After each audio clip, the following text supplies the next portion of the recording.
Jóvenes, buenos días. ¿Me escuchan? Escriban algo en el chat si es que me escuchan para poder. Buenos días, ¿cómo están? Bueno, voy a ir cargando la. Buenos días a todos. Voy a ir cargando la clase, vamos a ver.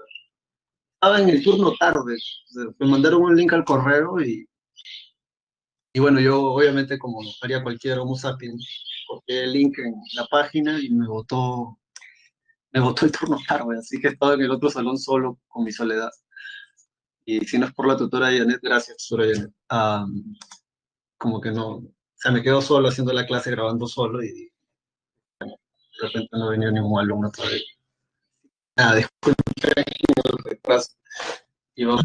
Creo que lo que voy a hacer para la próxima clase es pegar así como que detrás de la cámara, un salón de clases con público, porque es bastante raro hablarle a la cámara y que no haya nadie detrás.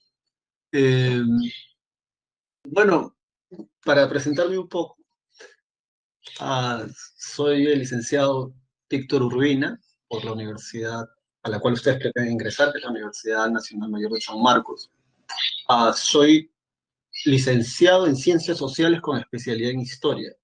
Ah, yo hice la carrera en la Facultad de Ciencias Sociales, porque también hay para hacer historia en la Facultad de Educación, que es profesor de Historia y Geografía, si no me equivoco. Son ramas un poco diferentes porque, digamos, una que es la rama de educación te enseña a enseñar conocimientos, y es toda la pedagogía.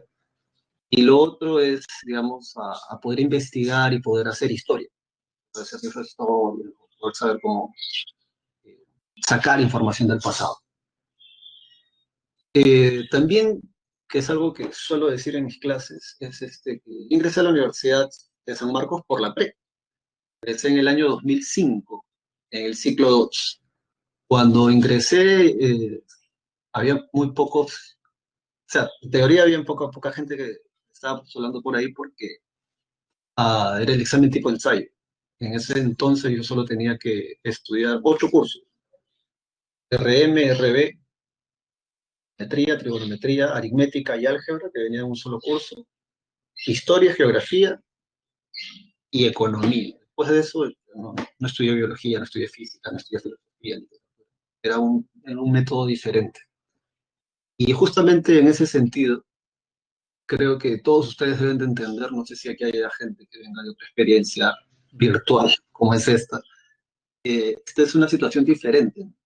A, a todos nos ha obligado esta pandemia, causa del coronavirus, a migrar al siglo XXI.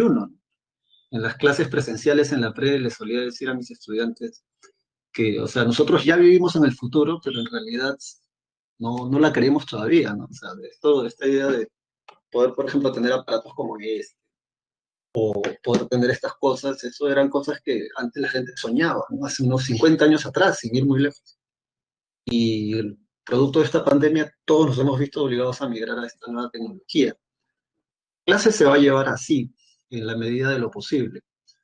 Si es que por ahí estabas esperando, no sé, pues la clase con la pizarra atrás y esas cosas, um, particularmente no creo que lo haga, porque, ¿cómo te lo explico? ¿Cómo lo explico para que ustedes lo entiendan?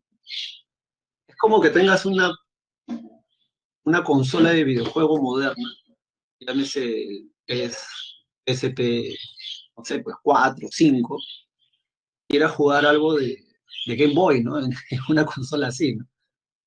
Esto vendría a ser lo más moderno que se puede conseguir ahora. Y digamos, las clases con la pizarra, que el profesor anota y esas cosas, está bien para una clase presencial. Y esto es porque esa clase se da así desde hace más de 150 o 200 o 300 años atrás. Entonces, que alguno de ustedes desee que esta clase pues se llegue así de repente con atrás y eso que digamos está muy bien, cada uno de los profesores la presta capacitado para poder hacer eso de una manera excelente. Bueno, aquí, en esta situación, esta clase virtual, no, aquí hay que usar de repente otros recursos, ¿no? Hay que usar videos, audios, imágenes, para poder justamente sacarle provecho a eso y poder facilitar el aprendizaje, que creo que es el objetivo. Otra cosa, bueno, de mi parte, voy a dar lo mejor de mí para que ustedes puedan aprender, que creo que es la idea. Eh, Todo lo que se te va a enseñar aquí en este espacio de unas 1 hora y 50 minutos va a ser lo que te vas a necesitar para poder responder bien en tus exámenes aquí en la PRE, también en el examen general, obviamente. Ay, algo me está olvidando. Ya, sí, si miras la pantalla, vas a ver que este es el material que antes la PRE daba impreso. Antes la PRE daba impreso. Eh, Particularmente en esta clase, que la metodología que suelo usar es que tú vayas subrayando y vayas anotando lo que te parece más importante, porque vamos a tratar de desarrollar todo el material. Esa va a ser la guía. Ah, Vamos leyendo juntos, o vas viendo la pantalla y vas anotando. ¿Cómo anotes? Eso ya depende de ti, ¿no? Puedes anotarlo en el mismo PDF que te han mandado la pre, puedes imprimirlo, y por cierto, también tengo estudios en una maestría en psicología, algo así como que gestión de riesgo para la prevención de la seguridad ciudadana, psicología criminal más o menos, para que nos ubiquemos. Y bueno, según la psicología, hay muchísima más ventaja, pues digamos, en escribir, ¿no? Hay más partes del cerebro que trabajan que, digamos, si solo usas el teclado, ¿no? Y esto es por una cuestión evolutiva adaptativa, que justamente vamos a ver eso en esta clase. Entonces, sí, tenemos el material aquí.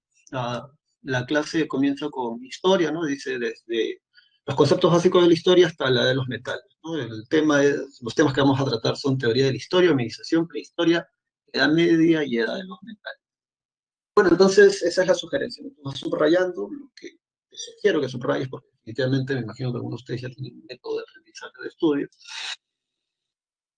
Y bueno, vamos a comentar. Ya me tomé como hasta aquí no sé si hay alguna pregunta, que obviamente por estar siempre en el chat público, privado no contesto. Pues bueno, y me debe de hacer tu pregunta. No, todos los temas de la separata, todos los temas aquí del curso de historia son los mismos del ciclo pasado. De hecho, se han incluido, o mejor dicho, siguen todos los temas del ciclo pasado. Si alguno de ustedes ha conseguido o ha revisado, porque ahora te puedes descargar los materiales de la pre por la intranet, si no me equivoco. Si te consigues las separatas de los ciclos pasados, o sea, van a ver que son los mismos temas. Así que en ese sentido no hay problema. ¿Ninguna otra pregunta? No sé ya para comenzar. Tenemos que hacerlo.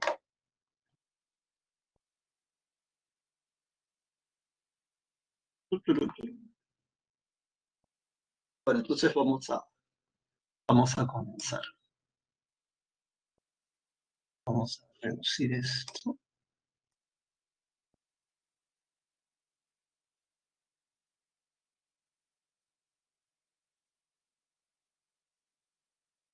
Bien, eh, la historia. ¿Qué cosa es la historia? Am, Historia viene de una palabra en griego. No sé si puedo usar el lápiz. Vamos a ver si usar el lápiz aquí.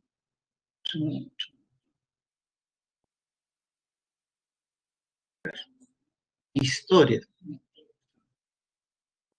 Mejorar la vida usando el lápiz. Esto es práctico con el lápiz.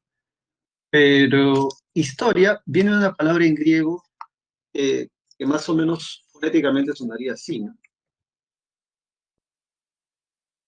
¿Y qué cosa significa esto? Investigación.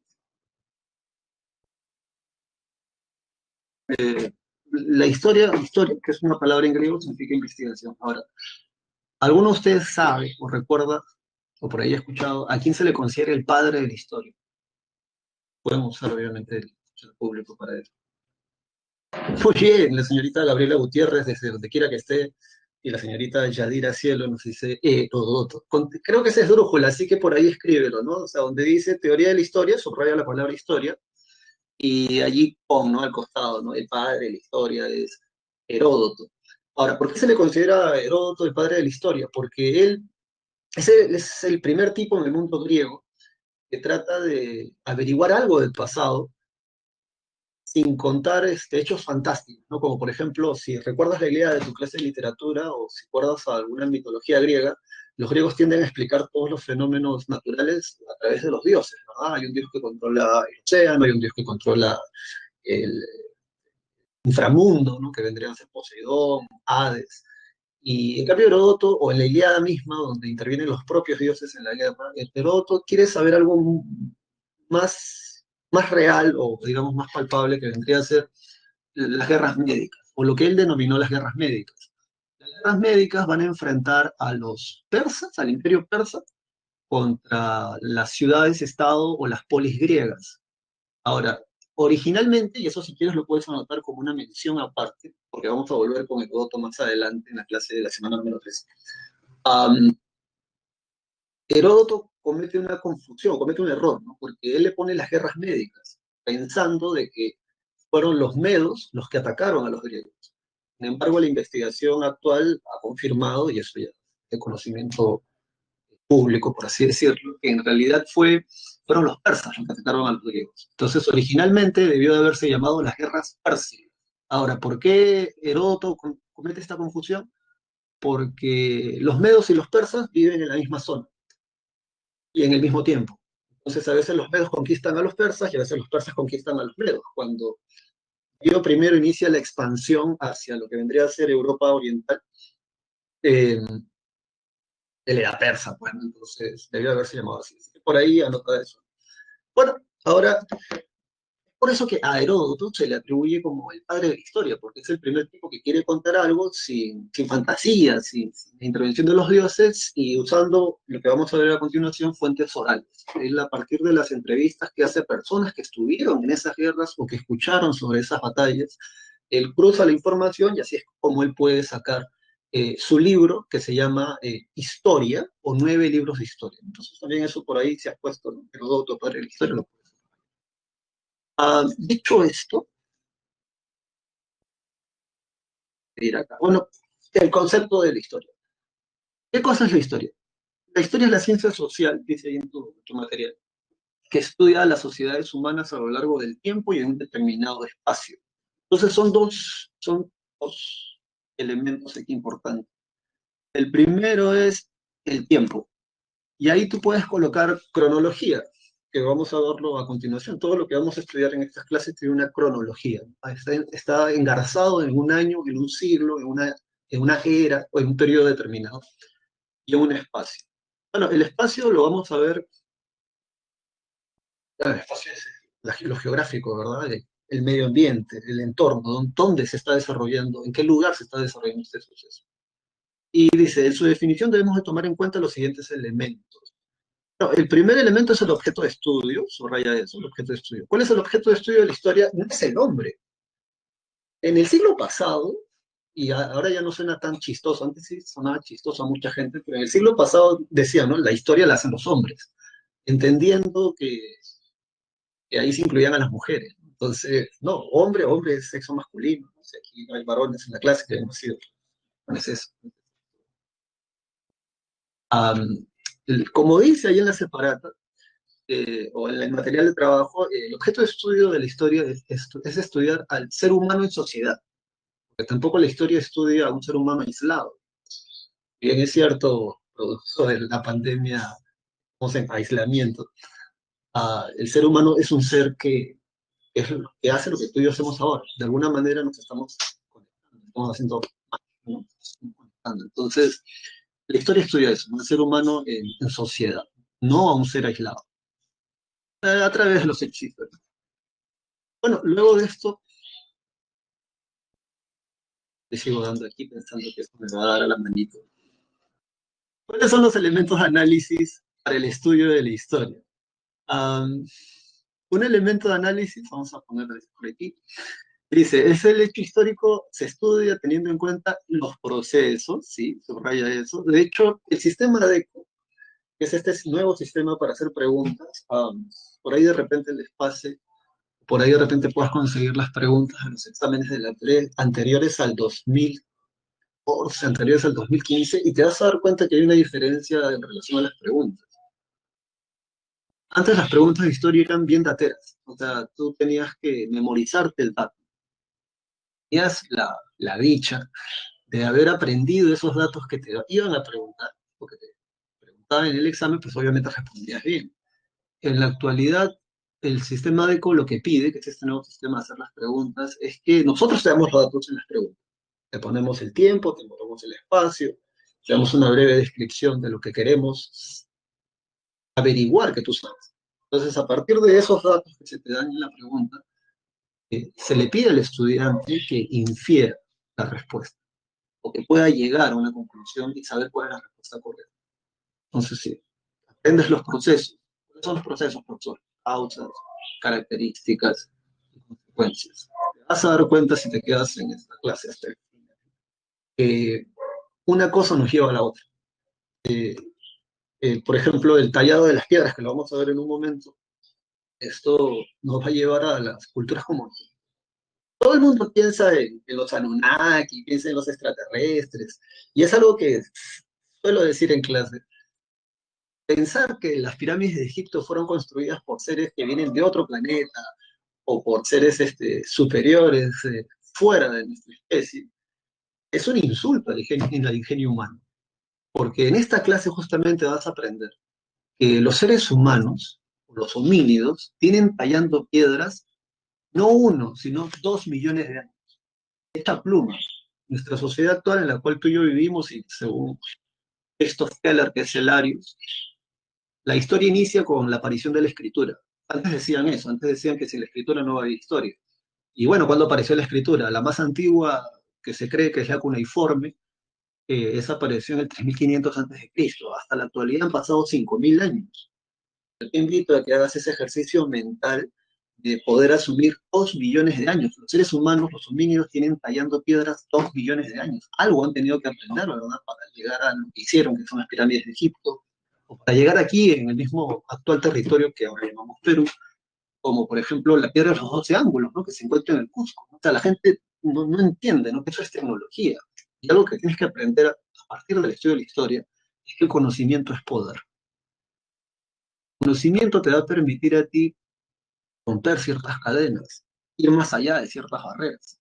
Y un aparato de estos, y hay mucha tecnología detrás de este aparato. ¿Cuántos de ustedes saben, pues, cómo se hace uno de estos aparatos? Bueno, de repente algunos me dirán, bueno, si soy un niño asiático, tal vez sí, profesor, lo sepa hacer. No, en el sentido, digamos, las patentes, la tecnología que hay detrás de estos aparatos. Imagínate que este aparato se ha encontrado, no sé, pues, después de la Cuarta Guerra Mundial. Imagínate que este aparato se ha encontrado unos 5000 años en el futuro. En el año, no sé, vamos 2000, 3000, en el año 7000 después de Cristo, y alguien encuentra uno de estos aparatos. Entonces los arqueólogos de ese entonces lo vean y digan, pucha, no, esto es demasiada tecnología para que los primitivos habitantes de la Tierra del año 2020 hayan podido hacer algo así. Pero pueden decir eso, porque tal vez no van a encontrar los archivos que nos digan cómo hicieron estas cosas. Porque eso me imagino que se guardan celosamente. La misma idea es con la tecnología antigua. Los grupos, las élites, los grupos de poder, los dominados, los que dominan, los que controlan, dirigen, administran la vida de una población, ellos finalmente tienen esta capacidad, tienen estas tecnologías que obviamente no lo sabe cualquiera. Y para la actualidad, ya después de unos 5000, 4000, 3000, 2000 años después, en la actualidad, en el hoy, no sabemos cómo se hicieron. Pero de lo que sí estamos seguros es que ellos lo hicieron. Y de eso no puede caber duda, sino como arqueólogos. Siguiendo entonces con esto, los procesos, causas, consecuencias. El contexto dice tú separas las condiciones espaciales y temporales y sociales.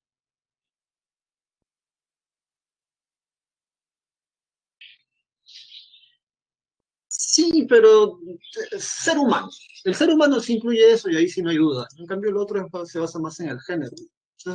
Antes se decía mucho eso, ya se lo hacen los hombres.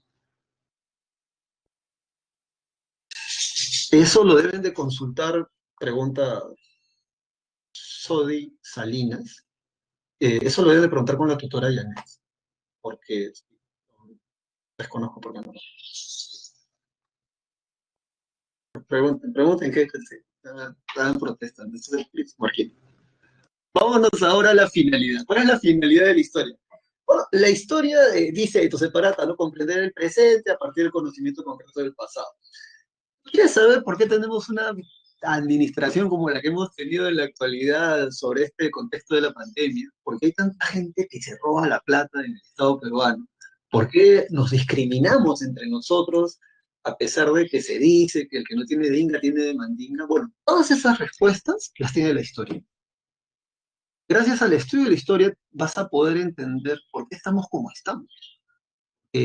Nada surge de la nada, a menos que hayas estudiado teología y seas un firme creyente, en el caso del cristianismo, ¿no? Rollo aparte, el creatio ex nihilo, ¿no? En la Biblia o los teólogos, si no me equivoco, ellos dicen que Dios crea de la nada. Bueno, esa es la parte, digamos, religiosa, esa es la parte de la fe, porque según la física, no es que yo te lo diga, esto no, los físicos, gente que cranea, nada se crea de la nada, en realidad todo viene a partir de algo. Por eso cuando alguna vez has visto de repente o has leído en algún meme que dice que eh, estamos conformados por materia estelar, o sea que tenemos componentes estrellas, cierto, pero ya es otro rollo. Bueno, entonces la historia nos va a ayudar a entender esto, ¿no? ¿Por qué estamos como estamos? Bueno, la explicación la vamos a encontrar en el pasado, porque nada viene de la nada, en realidad estamos como estamos porque hay un antes. Y en ese antes tal vez podamos descifrar cómo dejar de estar como estamos para poder cambiar. Entonces, digamos, a las fuentes históricas. Sobre las fuentes históricas, primero, ¿qué cosa es una fuente? Una fuente es todo aquello que nos permite sacar o extraer algo, pensar en una fuente de agua. Y en este caso, para el estudio de la historia, una fuente histórica vendría a ser todo aquello que nos permita reconstruir el pasado. Bueno, y creo que aquí dice algo así, se considera fuente todo vestigio del pasado. Entonces subraya eso, todo vestigio del pasado. Todo vestigio del pasado proporciona información para la reconstrucción del hecho histórico. ¿Verdad? Ahora, hay dos tipos de fuentes, y eso sí me interesa que por ahí lo anotes. Bueno, que esto está, creo que esta clase se va a grabar, ¿no? Están las fuentes primarias.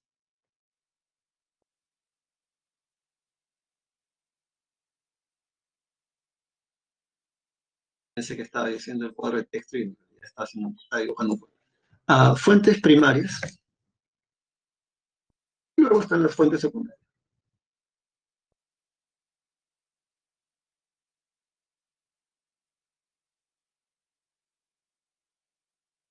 Sí, sí, sí, cualquier queja con la tutora, por favor. Entonces, a ver, las fuentes primarias, jala una flecha donde he escrito fuentes primarias, donde tú hayas escrito, jala una flecha donde dice directo.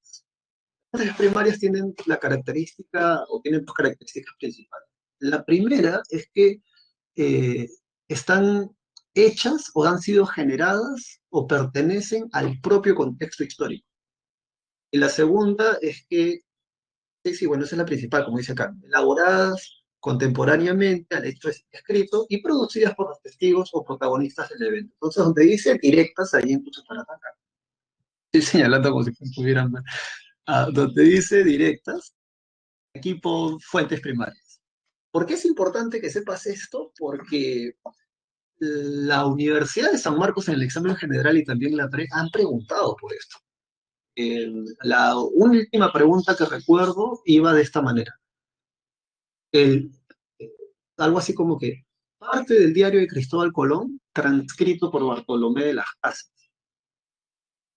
Para poder ahondar en esto, vamos a continuar con la siguiente. Pues vienen ahora las fuentes secundarias.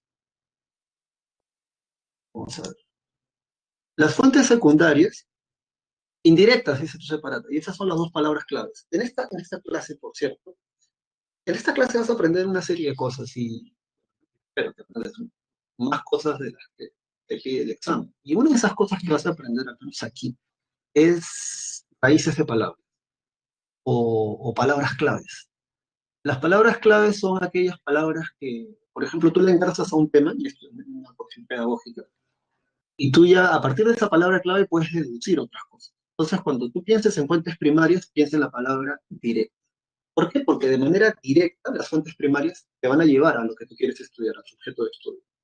En cambio, las fuentes indirectas vendrían a ser fuentes secundarias, y ahí escribe eso. Ahora, ¿por qué son fuentes secundarias o fuentes indirectas? Y ahí está la respuesta. Elaboradas con posterioridad a los hechos descritos y por personas que no participaron del evento. Y sí, entonces vamos a poner, a ver, vamos a poner un ejemplo de esto. Vamos a usar otro color porque creo que ya esto. Bueno, el ejemplo que suelo poner en clases es, a ver, vamos a un objeto de estudio de la historia. Por ejemplo, yo quiero hacer una investigación sobre cartas de Miguel Grau hasta 2 meses antes.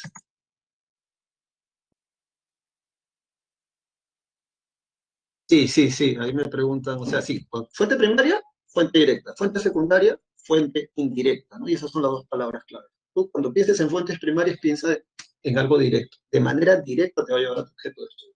Y una fuente secundaria es aquello que de manera indirecta, haciendo un vueltón, te va a llevar a tu objeto de estudio. Y ahora con este ejemplo vamos a aprender eso. Bueno, cartas de Miguel Grau hasta 2 meses antes del combate de Roma, 1879, ¿verdad? Bien, este es nuestro objeto de estudio. Tú y yo queremos saber qué cosa escribió Miguel Grau 2 meses antes de el evento del 8 de octubre, ¿verdad? El combate de Anga. Entonces, ¿qué vamos a hacer? Bueno, lo primero que vamos a hacer es preguntarnos dónde se encuentran las cartas de Miguel Grau. Entonces, muy probablemente averiguando, te vas a ir al AGN, Archivo General de la Nación, que está al costado del Palacio de Gobierno. Sí, no sé si lo han mudado, pero creo que todavía sigue ahí. En la calle donde están, venden cartas, creo que hay una calle, está, es el antiguo correo de Lima. Y bueno, vas donde el director de la gente y entonces le dice, me llamo fulano de tal y mi investigación es esta. Cartas de Miguel Grau hasta 2 meses antes del combate de Angamos. Lo que va a hacer el director de la gente, o la persona encargada, es que te va a sacar 2 grupos de documentos. Por un lado, te va a sacar, digamos, sí, por un lado te va a sacar una serie de libros, te va a decir, todos estos libros son los libros de gente que ha trabajado el tema de Miguel Grau. Entonces ahí en esos libros encontrarás, no sé, pues Combate de Angamo, Guerra del Pacífico, Biografía de Miguel Grau, etc. Y por otro lado, te va a sacar una serie de documentos y te va a decir, mira, todos estos documentos que están en este grupo son aquellos que Miguel Grau en vida escribió. Hay cartas, hay notas, hay pagarés, desde que nació hasta que se murió. Entonces la pregunta aquí es la siguiente. ¿Cuál crees tú ¿Cuál crees tú que vendrían a ser las fuentes primarias? Los libros que hablan sobre el tema que estamos viendo, o sobre Miguel Grau, la Guerra del Pacífico, etcétera, o las cartas, documentos que de puño y letra Miguel Grau ha escrito.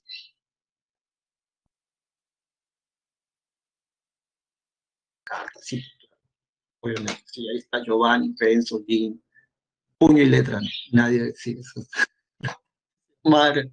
Sí, muy bien, muy bien. Ya ves, entonces, claro, ahora, pero ¿por qué son las cartas que ha escrito Miguel Grau? Porque si vas a la definición de fuentes directas o de fuentes primarias, coincide completamente, ¿no? Elaboradas contemporáneamente al hecho histórico y producidas por los testigos o por los discípulos.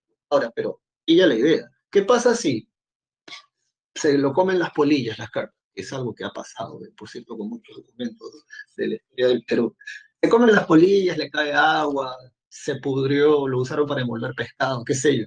Y nos quedan solamente esto. ¿Esto qué vendrían a hacer? Esto vendrían a ser fuentes secundarias, porque de manera indirecta nos van a llevar a nuestro objeto de estudio. Ahora, tú dirás, ¿por qué, profesor? Bueno, porque de repente uno de estos libros usó una carta para hablar acerca de la carta que le envió Miguel Grau a la esposa de Prat, por ejemplo. Entonces, esa carta está incluida en este libro. Entonces, ¿ves? Vas a hacer un vueltón en realidad, ¿no? Porque, claro, ya no tienes las cartas porque se pudrieron, desaparecieron, pero vas a, de manera indirecta, de todas maneras, poder de alguna manera estudiar lo que nosotros queremos. ¿Cuál es nuestro objeto de estudio? Cartas Miguel Grau hasta 2 meses antes del combate de Angamos, 1879. Entonces, Espero que hayas entendido esto porque, como te digo, San Marcos y la PEC han preguntado, y aquí creo que ustedes pueden participar.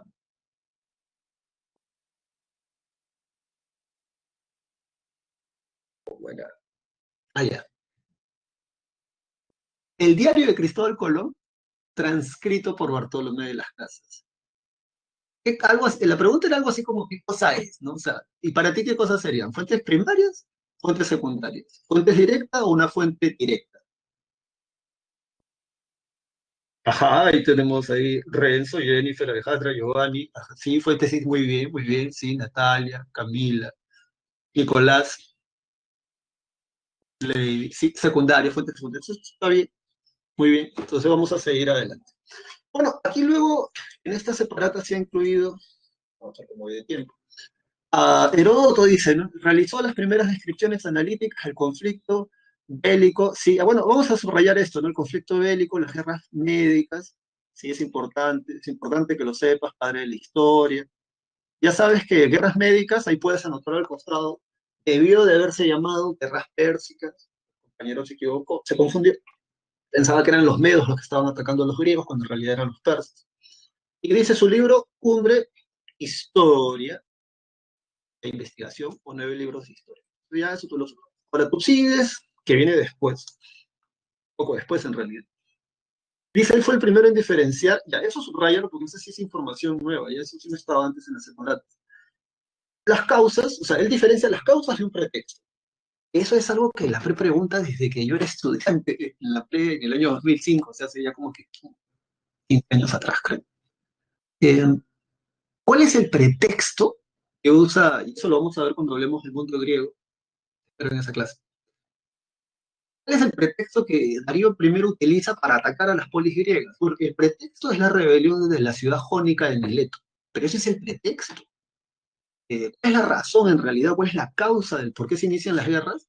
Por el expansión. Y eso es pregunta de aquí de la PRE lo ha preguntado. Si tú estás revisando los exámenes anteriores de la PRE, estar con esa pregunta. La PRE también ha preguntado cuáles son las causas para el conflicto de las guerras médicas. Y una de las causas es el expansionismo persa hacia Europa Oriental, o sea, lo que vendría a ser Europa. Entonces, tú sí, ese es el primero en diferenciar eso. Una cosa es el pretexto, la excusa, y otra cosa es la causa real. Y en la clase de historia vas a ver, porque te voy a decir, ¿no? Este es el pretexto, pero esta es la causa. ¿Qué va?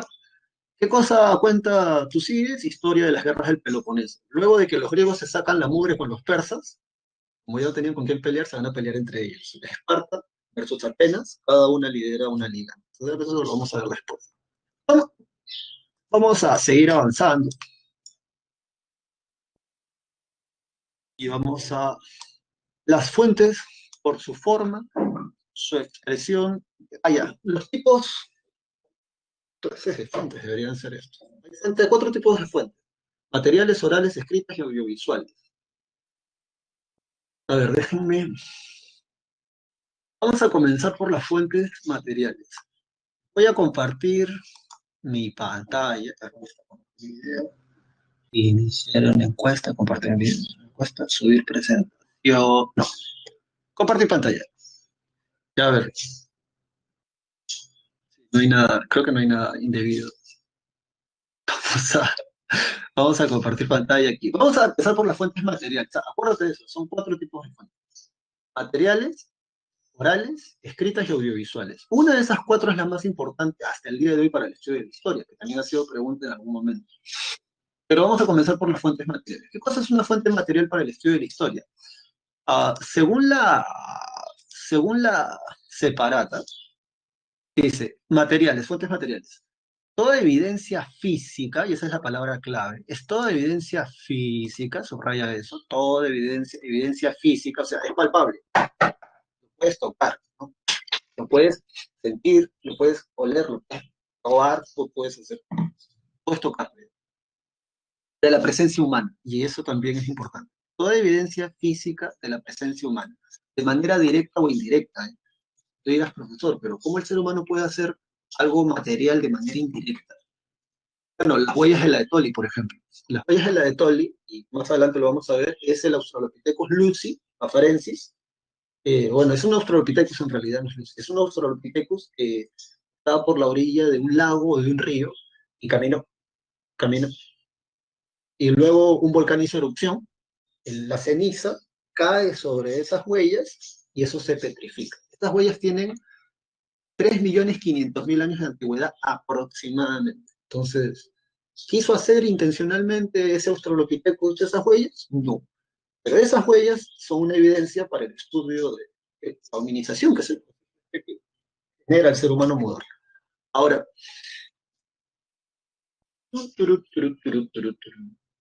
vamos a compartir así pantalla para ver esto. A ver, solo que no los puedo escuchar.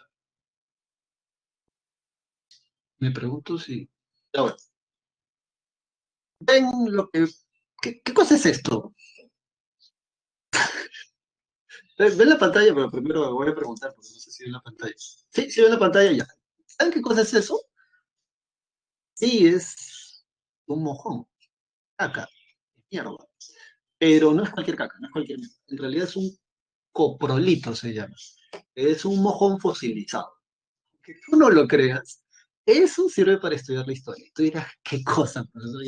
¿Qué clase me he metido? No, en realidad sí, porque lo que sucede es que gracias al estudio de esto de los cuprolitos, que es mierda fosilizada, podemos saber la dieta. ¿Qué rayos comía la gente hace miles de millones de años? ¿Ah? Y no es que eso no es broma. Si tú buscas por internet, y estamos todos en internet ahora, vas a encontrar de que el coprolito más caro que se ha vendido, creo que fueron 2 millones de dólares, si no me equivoco. 2 millones de dólares. Ahora tú dirás, pero era la gran cagada. No, lo que pasa es que era dinosaurio. Era un cuprolito de un dinosaurio. Entonces, por eso era tan interesante. Bien. ¿Qué más es una fuente material para el estudio de la historia? Para la reconstrucción del estudio de la historia. Vamos a aprender esta. Bueno, cerámica, todo lo que el ser humano haya producido de manera directa o indirecta.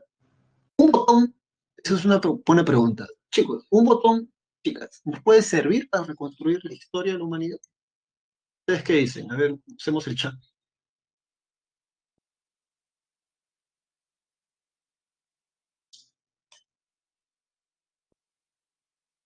Ay, no se veía, pero me tiene que avisar, pues, pero ya ves que no, como no leo el chat, ya está bien, vamos a repetir. Pucha, no vieron el mojón, ya no importa, ya pueden ver el botón en todo caso. A ver, un botón, chicos, según la definición que está en tu separata, puede servir para reconstruir el pasado histórico de la humanidad. ¿Ustedes qué dicen? Ahí ustedes dicen en el chat, interactúen.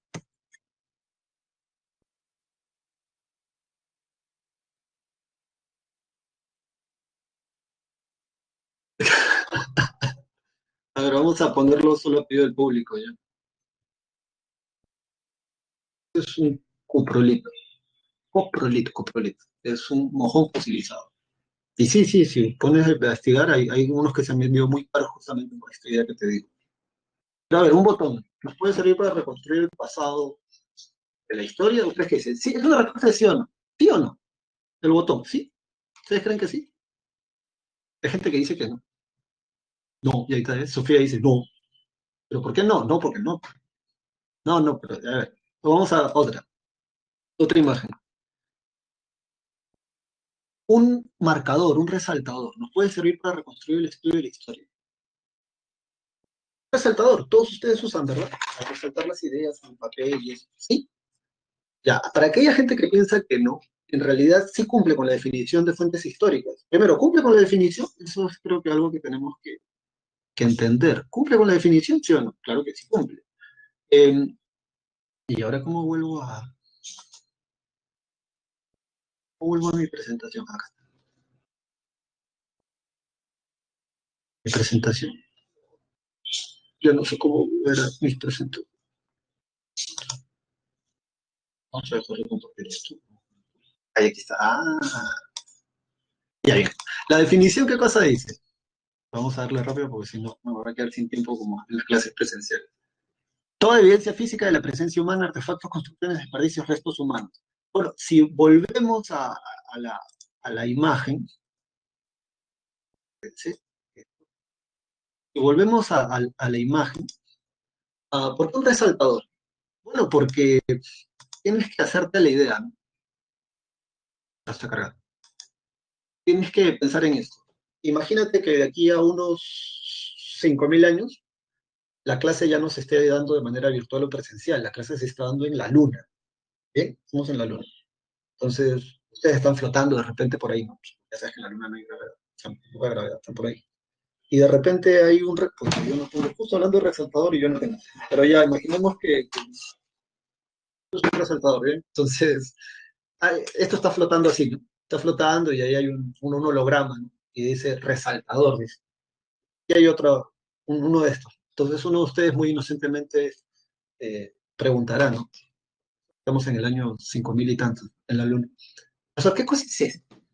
Para ti de repente la pregunta suene muy obvia, ¿no? Bueno, pues, vas a saber qué cosa es eso, ¿no? Pero no, ya la gente de repente, de aquí a unos 5.000 años, tal vez ya no van a usar estas cosas. Tal vez toda la información se nos va a meter por un chip en la cabeza y vas a poder aprender todo. Pero el profesor te dirá, estudiante, muy buena pregunta. ¿Usted sabe para qué servía esto, estudiante? Pues acérquense todos, todo el mundo detrás flotando. Esto servía para lo siguiente, pásame esa cosa que está allá flotando. Entonces te traerá uno de estos. Viene flotando, te lo pasa todo. Ya, mire, antes la gente, para poder aprender las cosas, tenía que leerlas. Materiales como este. Pero como no podían retener toda la información, ¿qué profesor no podían retener toda la información? ¿Y cómo aprendía esa gente? No, antes la gente tenía que estudiar por su cuenta. Y usaban cosas como estas. Poder, mira acá, no te lo pierdas, ¿ah? Resaltar las ideas más importantes. Y entonces ustedes dirán, oh, dirán, ¿te parece loco eso? Pero eso es lo mismo que nosotros hacemos cuando revisamos tecnología antigua. Y decimos, ¿y para qué sirve eso? Y uno da la explicación y la gente dice, wow, en serio usaban esas cosas? Sí, antes usaban esas cosas, ¿no? Por ejemplo, los incas se expandían las, les llamaban los orejuelos. En esto, en la cabeza. Entonces, ¿sirve para la reconstrucción del hecho histórico? Sí. Cualquier cosa que el ser humano haya producido de manera consciente o inconsciente sirve para reconstruir el pasado histórico y eso calza como fuentes materiales. Bueno, vámonos ahora a las fuentes orales. Las fuentes orales, según tu separata, todos, si tienes tu material, todos lean conmigo, por favor. Fuentes orales, dice tu separata, son las tradiciones y testimonios transmitidos de generación en generación. Entonces aquí podemos ver un abuelito con su nieto, ¿verdad? Siempre los abuelitos por lo general son los que cuentan historias, ¿sí? Ahora, este es tu momento de brillar. Usa el chat para eso. Es un ejemplo de fuente oral que podamos anotar todos ustedes, todos que podamos todos anotar. Un ejemplo de fuente oral, o sea, una historia que se haya transmitido de generación en generación. Casi siempre las fuentes orales, ojo, se dan, anótalo por ahí, en sociedades sin escritura. Los mitos, muy bien, mitos, leyendas. Ya, aquí anota eso tú, mortal. Ha puesto la leyenda de Manco. Eso es un mito incaico que explica el origen de cómo es que se inicia, ¿no? La cultura incaica y el imperio luego de los incas. Entonces, anótalo. Ahí donde dice fuente oral, anota eso, ¿no? Ejemplo, J, la leyenda, no me acuerdo el mamá. Otra leyenda, otro mito, a ver, alguien que se anime. Así específico, ¿no? Como puso la leyenda de Sarah Helen. No, pues, una leyenda ahora, pero es que Sarah Helen sí se escribe en internet, no te pases. A ver, la leyenda de Apaek, ya. Y para el mundo, sí, claro. Después, ¿qué más? Aunque tú no lo creas, la Ilíada y la Odisea antes se cantaba. De hecho, la Ilíada, y eso lo vas a aprender en esta clase, se produjo muy probablemente la guerra de Troya en el año 1250, aproximadamente antes de Cristo. Homero, por eso muchos profesores de literatura o estudiosos de esa obra dicen que Homero no sería el autor, sino más bien sería el mejor cantante, porque originalmente la Ilíada era un canto. Por eso cuando tú ves, o si has tenido la oportunidad de leerte un libro así, no el resumen del resumen, ¿no? Sino el libro de la Ilíada, vas a ver que no está dividido por capítulos, sino está dividido por cantos. Porque así como cuando en la actualidad tú vas a un concierto a escuchar música, antes en las fiestas griegas había un tipo que cantaba, ¿no? Que cantaba las historias épicas, y la Ilíada antes se transmitía oralmente, era una canción. O como en la Edad Media, ¿no? El cantar de Roldán. Cantar es de gesta, el cantar de Roldán, sí, ahí está muy bien, ¿no? Cristian Mendoza, creo que es el apellido. No puedo leer todo el apellido. Cristian Mendo, dice aquí en el libro. Los hermanos Ayer, Nicole, gracias, sí, los hermanos Ayer, entonces sí, ahí anota eso, anótalo. ¿Sabes por qué te digo que anotes? Porque mira, tú tienes más de 16 cursos. Si tienes así una memoria así como una mente brillante, que todo lo lograbas así bien por ti, pero la mayoría de los mortales se nos olvidan las cosas, ¿no? Entonces, todo lo que te parezca importante, en todo caso, anótalo, o al menos lo que yo te sugiero, porque así vas a poder aprender mejor esto. Cantar del mío, sí, sí, ajá, muy bien, muchas gracias, Omar. Y así, ¿no? Bien, entonces vamos a seguir, porque creo que esta idea quedó clara, ¿no? Está aquí justamente los griegos, si miras ahí están los griegos, un arpa, obviamente pues ya se cantar este instrumento musical. Esta vendría a ser los cantares de gesta. Si miras aquí en la imagen, tiene una mandolina, que es una ranguita, y el hombre ahí está cantando. Ahora vámonos a las fuentes escritas. De las fuentes escritas de plano, escribe lo siguiente. Escribe en tu separado. O escribe en tu soporte, donde tengas ahí cantando tus cosas. Hasta el día de hoy, las fuentes escritas son las más importantes para el estudio de la historia. Sí, sí, escríbelo, dale, dale.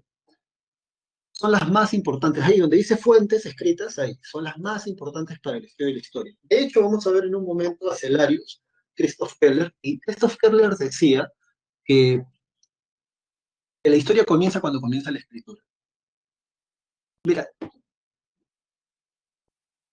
gracias a la escritura podemos saber, por ejemplo, cosas tan locas como esta. En esta tablilla cuneiforme, lo que hay aquí es cuántas vacas, cuántas reses, cuántos bueyes y cuántos kilos o sacos de trigo o de cebada está llevando un, alguien que vivió en Mesopotamia hace más de 3.000 años antes de Cristo, al Sigurat, que es un templo administrativo religioso.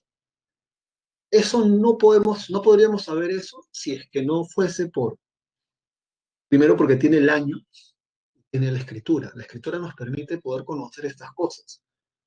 Por eso se decía que cuando aparece la escritura, aparece la historia, porque antes de la escritura, y esa es la periodificación que vamos a ver ahora, se le llama prehistoria. ¿Y por qué? Porque técnicamente, o como se entendía antes, era la historia antes de la historia, o sea, antes de la aparición de la escritura. Gracias a la escritura nosotros podemos saber cosas muy precisas de algunas culturas que de otra manera no sabríamos.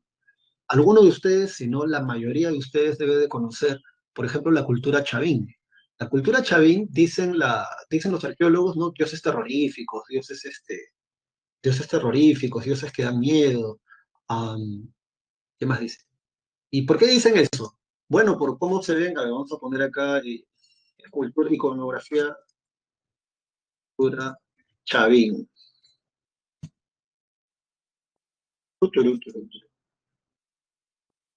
Bueno, si miran acá, bien, espérenme,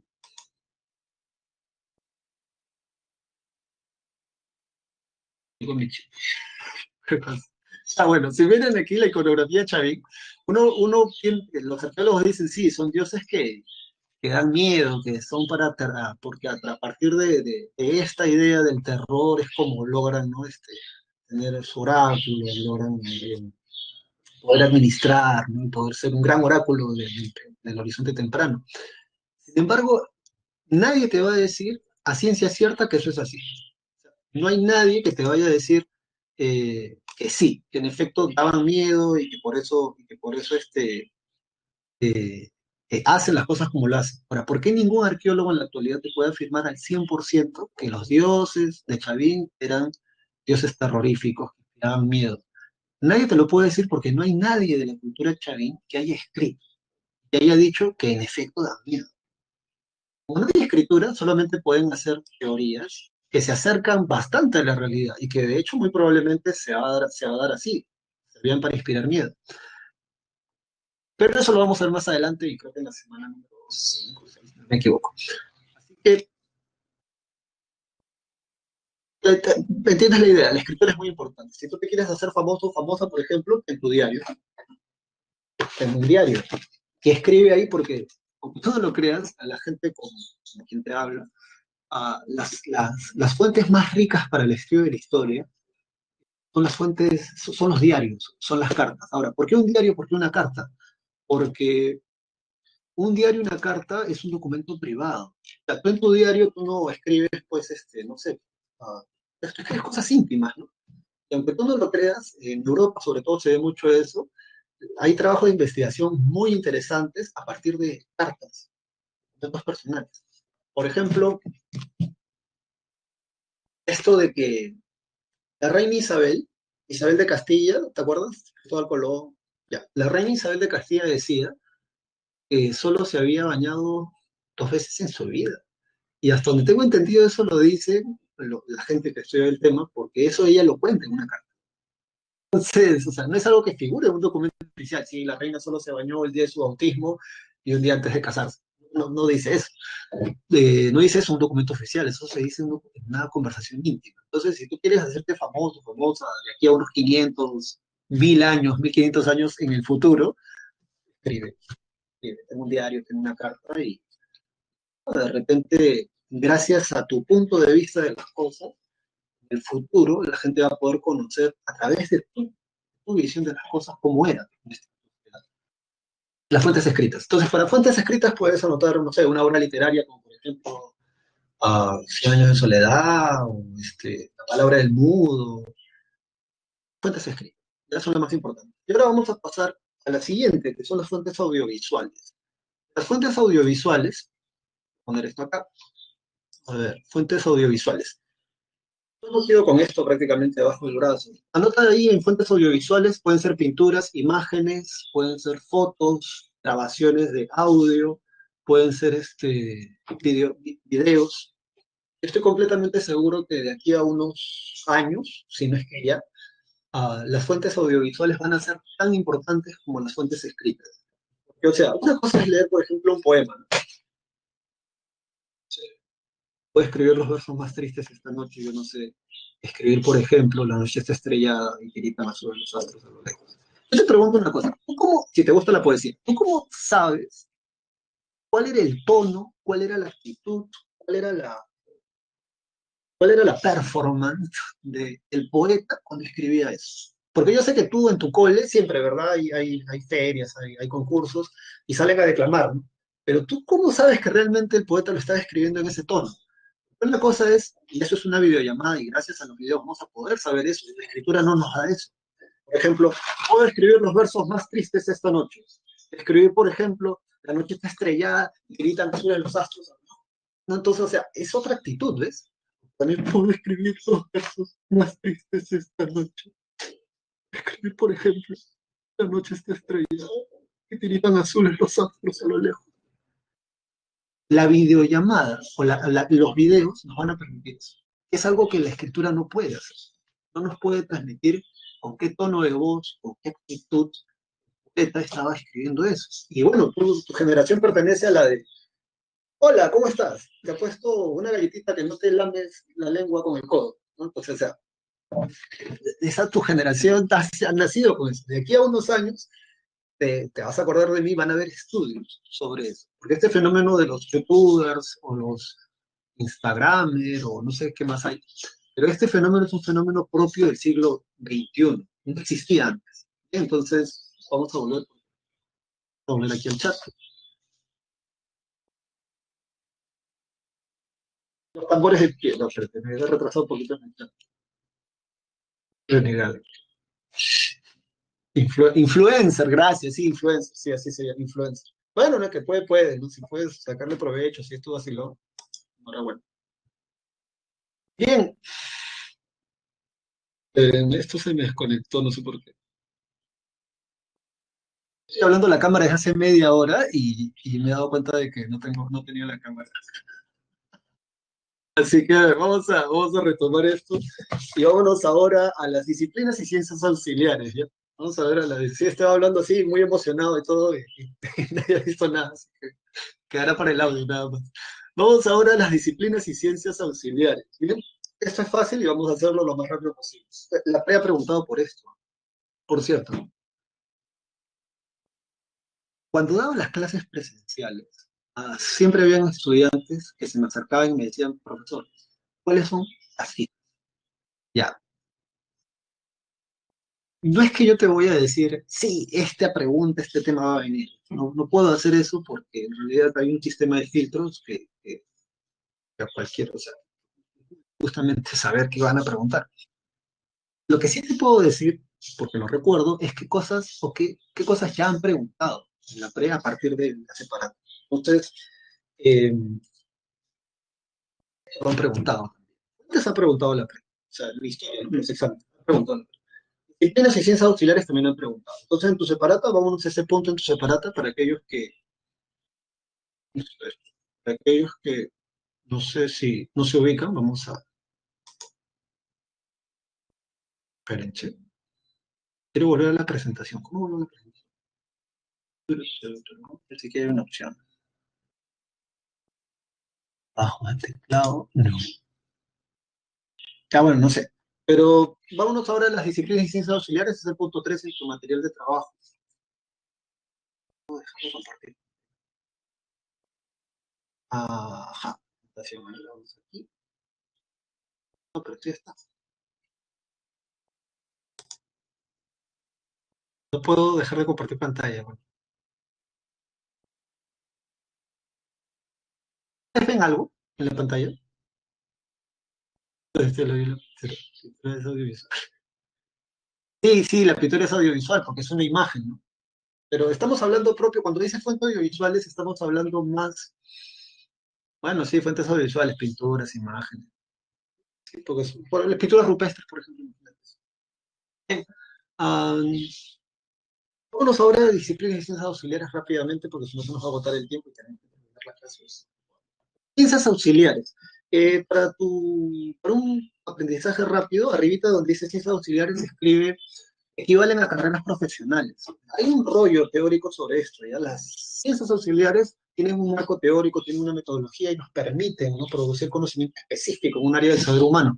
Por ejemplo, y aquí hay 4 ejemplos, que son como carreras profesionales. De hecho, todas estas carreras existen en facultades de ciencias sociales: antropología, teología, geografía y sociología.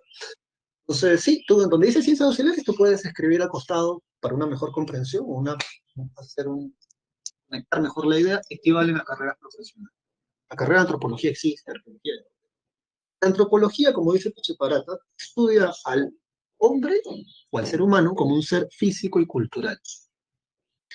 Un famoso antropólogo de aquí del Perú se llamó José María Arguedas. Aunque no lo creas, José María Arguedas no es que sea licenciado en pura, una vaina así, él estudió antropología. Él tiene una tesis que se titula algo así como que Comunidades Comparadas de Perú y de España. Y él descubre que hay cosas que tú y yo creíamos o creemos que son andinas, son autóctonas, pero en realidad vienen de España, sobre todo después de la rebelión de Tupac Amaru II. Eh,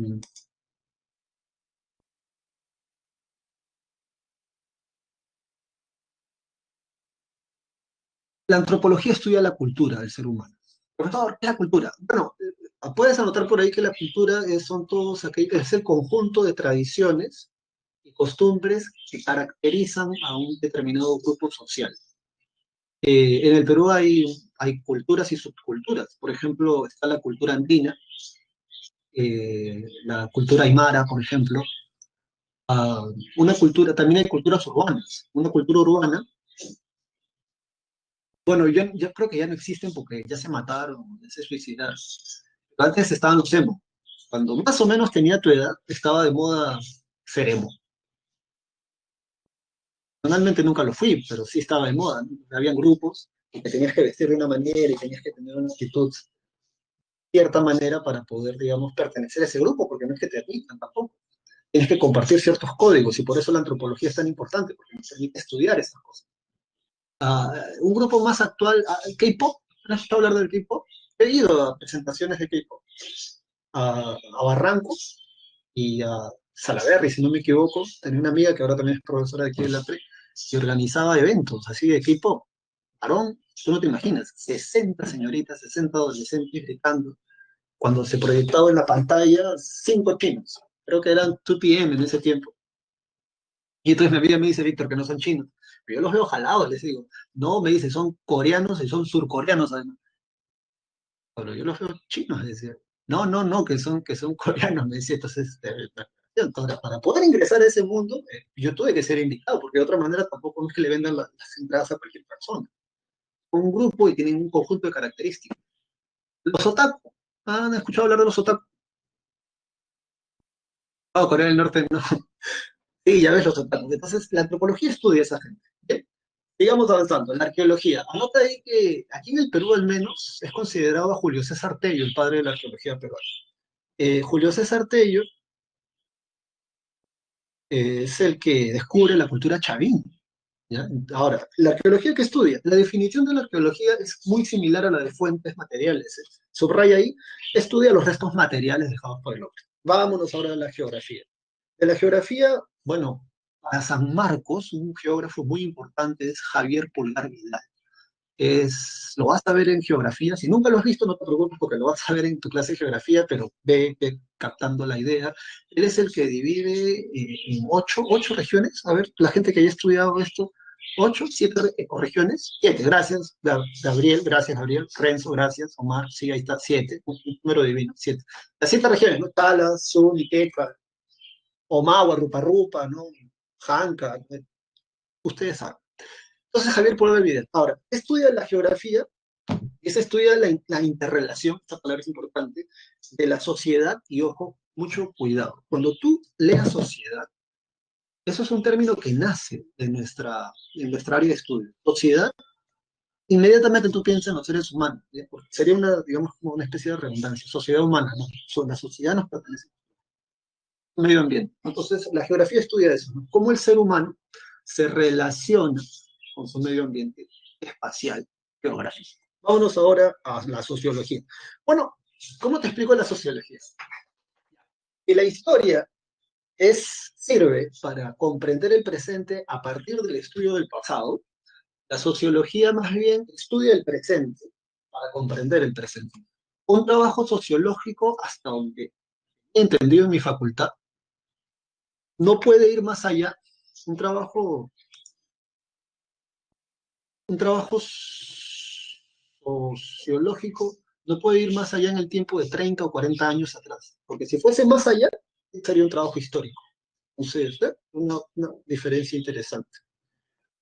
Luego de esto, espérense que creo que se volvió a apagar esto. Turu, turu, turu. Lo que yo quiero saber es cómo puedo salir estoy tratando de salir de la configuración esta. No me da, no me da. Me quedo congelado acá. Y no sé si la tutora, ¿estará por ahí la tutora? Creo que no está conectada. Son ocho, dice Sebastián. Bueno, no sé, después Antonio Brac dijo que eran más, ¿no? Pero no por ahí. Puertas comerciales. No, ya tenemos que ir avanzando, porque si no se nos acaba la clase. Vámonos ahora en tu separata, por favor, en tu material, a la parte de disciplinas auxiliares de la historia. Se ha congelado la pantalla aquí por tratar de compartirles esto y no sé cómo, bueno, en realidad he tratado de sacarlo, pero no, creo que no sale. Sí, sí, sí, sí. Y no sale. He tratado de salir de esto, pero no sale. Quiero que salga.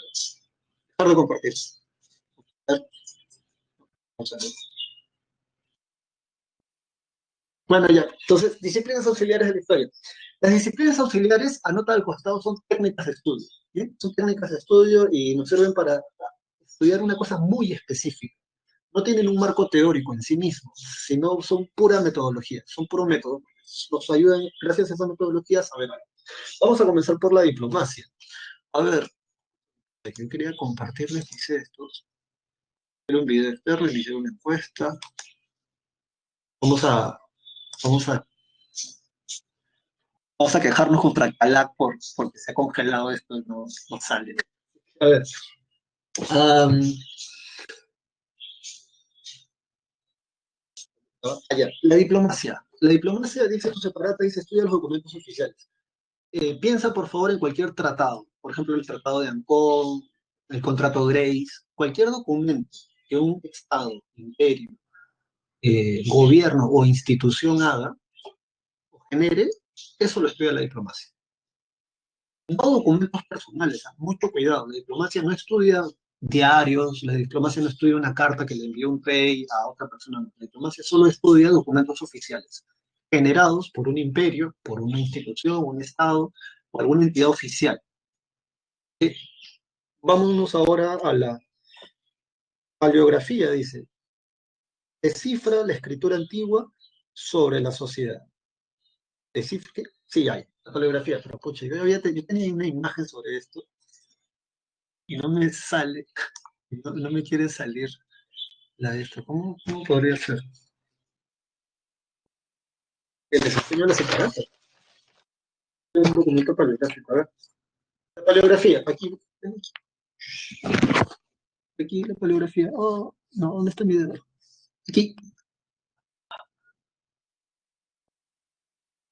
Ya los que tú ves ahí se le conoce como letra procesal. Letra procesal, en el siglo XIX, la letra más fea que tenemos aquí en el Perú. El escribano escribía todo de corrido y se le llama letra procesal encadenada. Es castellano, ojo, pero es una letra difícil de leer a pesar de que es castellano. Por cierto, para preguntar una cosa que se me olvidó antes. ¿Desde cuándo crees tú que hay escritura en el Perú? A ciencia cierta, ¿eh? No que he escuchado, que he leído, no, no. A ciencia cierta, todos, a ciencia cierta, ¿desde cuándo crees tú que hay escritura en el Perú? Somar es un dato más preciso, ¿no? 1532, profesor. Desde 1532, gracias. ¿No? Gary Zucca dice Polonia, un poquito antes en realidad. Como dice Alejandro Daniel, desde la llegada de los españoles. Desde la llegada de los españoles, a ciencia cierta, sin temor a equivocarte, hay escritura en el Perú. Yo sé que de repente se llama profesor y los tocapos incaicos, que dan unos dibujos geométricos en la ropa de los incas, o profesor, la escritura payarifo, dicen ya. Hay gente que dice que sí es, hay gente que dice que no es. Y eso es un rollo complicado porque, o sea, ciencias sociales, nosotros, historiadores, sociólogos, antropólogos, geógrafos, le dicen sí, ¿no? Si uno estudia, en realidad uno puede descifrar mensajes, pero cuando tú vas a los lingüistas son la gente que estudia justamente la construcción de los idiomas, de la escritura en sí, estudian la escritura, la evolución, todo eso, ellos dicen que tienen que cumplir ciertas características. Y pues hay gente en la comunidad científica social que dice que no. Ciencia cierta, la escritura existe en el Perú, o de lo que llamamos Perú en la actualidad, desde la llegada de los españoles. Así que a ciencia cierta, ya lo demás es una cuestión de 50-50, por así decirlo. Hay gente que dice que sí, hay gente que dice que no. Quédate con un dato preciso que es desde la llegada de los españoles. Ah, porque el quechua se escribe ¿con qué alfabeto se escribe el quechua? El quechua se escribe desde la escritura, desde la escritura española, desde la escritura castellana, no se escribe desde el quechua mismo. Entonces, ya, a ver, la paleografía, anota por ahí, si es que no está ahí, estudia la escritura antigua. La paleografía, paleo, antiguo, acuérdate que en esta clase vas a aprender palabras antiguas, paleografía, la paleografía es paleo antiguo, pafos, escritura, la paleografía estudia la escritura antigua. Eh, aquella, sí, en papel básicamente, no en papel, porque la epigrafía, vamos a hacer un salto transversal hacia el otro lado acá, la epigrafía, ahí, la epigrafía es más bien el estudio de las inscripciones en los monumentos. Piensa, por ejemplo, en las pirámides de Egipto, piensa en los obeliscos con tallas, piensa en el código de Hammurabi, porque el código de Hammurabi es una estela y tiene las inscripciones. Ya la epigrafía estudia las inscripciones en los monumentos. Pues ese dato quédate ahí con ese dato. Luego de esto, raya por favor la numismática. La numismática estudia las monedas antiguas, desde cuándo existen las monedas, las medallas. Ya, la numismática estudia eso. De hecho, a mí me gusta coleccionar monedas. Estás en esta clase, por ahí te enseño monedas, aunque también te las puedo enseñar por la internet, pero después de ver que se me ha congelado la pantalla ya no confío ya en eso. Pero uno de los estudiantes me regaló una moneda del siglo pasado de un sol de oro. Un sol de oro. El sol de oro, ¿por qué es importante? Porque es la moneda más antigua o más longeva que ha tenido nuestro país. El nuevo sol está a punto de rebasarlo, pero la numismática en todo caso recuerda, estudia las monedas. Vámonos ahora a la genealogía. La genealogía estudia los linajes. ¿Quieres saber de quién desciendes tú? Bueno, puedes contratar a alguien, casi siempre son detectives, investigadores privados, que te averiguan quiénes son tus antepasados. En la actualidad, lo que hacen es un estudio genealógico a través del ADN. Escupes en un perolito, analizan la saliva, sacan el ADN, te dicen de dónde viene tu rama genealógica de tu ADN. Y te sacan, ¿no? Te sacan. Tienes, no sé, pues perteneces en un 35% a la etnia, al grupo asiático, 20% a africanos, así, ¿no? Y se dividen en varias estos. Ya hay esos estudios. Luego, la piedra roseta, sí, también, epigrafía. Yo tengo mi síntesis, sí, pucha, al recuerdo lo siento. Vamos ahora a la heráldica. Esperen, esperen, no desesperen. Vaya ahí en tu separata que la heráldica, subraya ahí en tu separata que la heráldica estudia los escudos y los blasones. Se me ha congelado la pantalla aquí porque sí, literalmente se ha congelado. Oye, um, esto siempre, casi siempre lo ponía en las clases. Y bueno, sobre la heráldica, este es el escudo de la universidad a la cual tú quieres ingresar, ¿verdad? La Universidad Nacional Mayor de San Marcos. Mira, en la Edad Media la gente no sabe, en la Edad Media la gente no sabe leer, no sabe escribir. Cuando digo gente me refiero al pueblo común, también a la nobleza. No vayas a pensar que porque eras noble sabías leerlo. Hay nobles que en realidad solo saben escribir su nombre, nada más. Sin embargo, en la Edad Media todo el mundo reconoce imágenes. No sé, en imágenes. Por eso las iglesias que vienen de la colonia tienen tantos cuadros, pinturas y esculturas. Para que la gente no sabe leer o escribir porque no había colegio. A pesar de eso, la gente sí reconoce imágenes. Entonces, si tenemos aquí el escudo de San Marcos, cualquier persona en la Edad Media podría reconocer cómo se llama la universidad y dónde queda la universidad a partir de esto. Así que, a ver, y yo sé que el león parece un gato, pero primero, ¿cómo se llama la universidad? Lo primero que tienes que darte cuenta aquí es que si no sabes latín, porque acá dice SM, es esta aureola que tiene este barbón en la cabeza. La aureola que tiene él, que te dice que es un santo. Eh, Ahora, ¿qué santo es? Bueno, esto ya lo sabe, me imagino, la gente que participa de la religión católica, pero cuando tú ves a un santito con una aureola en la cabeza y tienes a un león abajo, ese es el apóstol San Marcos. Hijo, ese es el apóstol. Además tiene barba, no tiene un árbol que le flote. Ese es el apóstol San Marcos. Cada apóstol tiene un símbolo que lo caracteriza. Entonces, este es el apóstol San Marcos. ¿Cómo se llama la universidad? San Marcos. Bien, ahora, ¿dónde queda la universidad? Eh, si tú miras esta parte de acá, son dos columnas. En el mundo En el mundo europeo de la Edad Media, a estas columnas se les conocen como las columnas de Hércules. En la actualidad es el estrecho de Gibraltar. Columnas de Hércules caracterizan el punto donde tú entras, sales del Mediterráneo para ir al Océano Atlántico. Y se le conoce como las columnas de Hércules porque según la mitología griega, Hércules con su superfuerza paró el continente africano del continente europeo y por eso se le llaman así, las columnas de Hércules. Ahora, columnas de Hércules están sobre el mar, ¿no?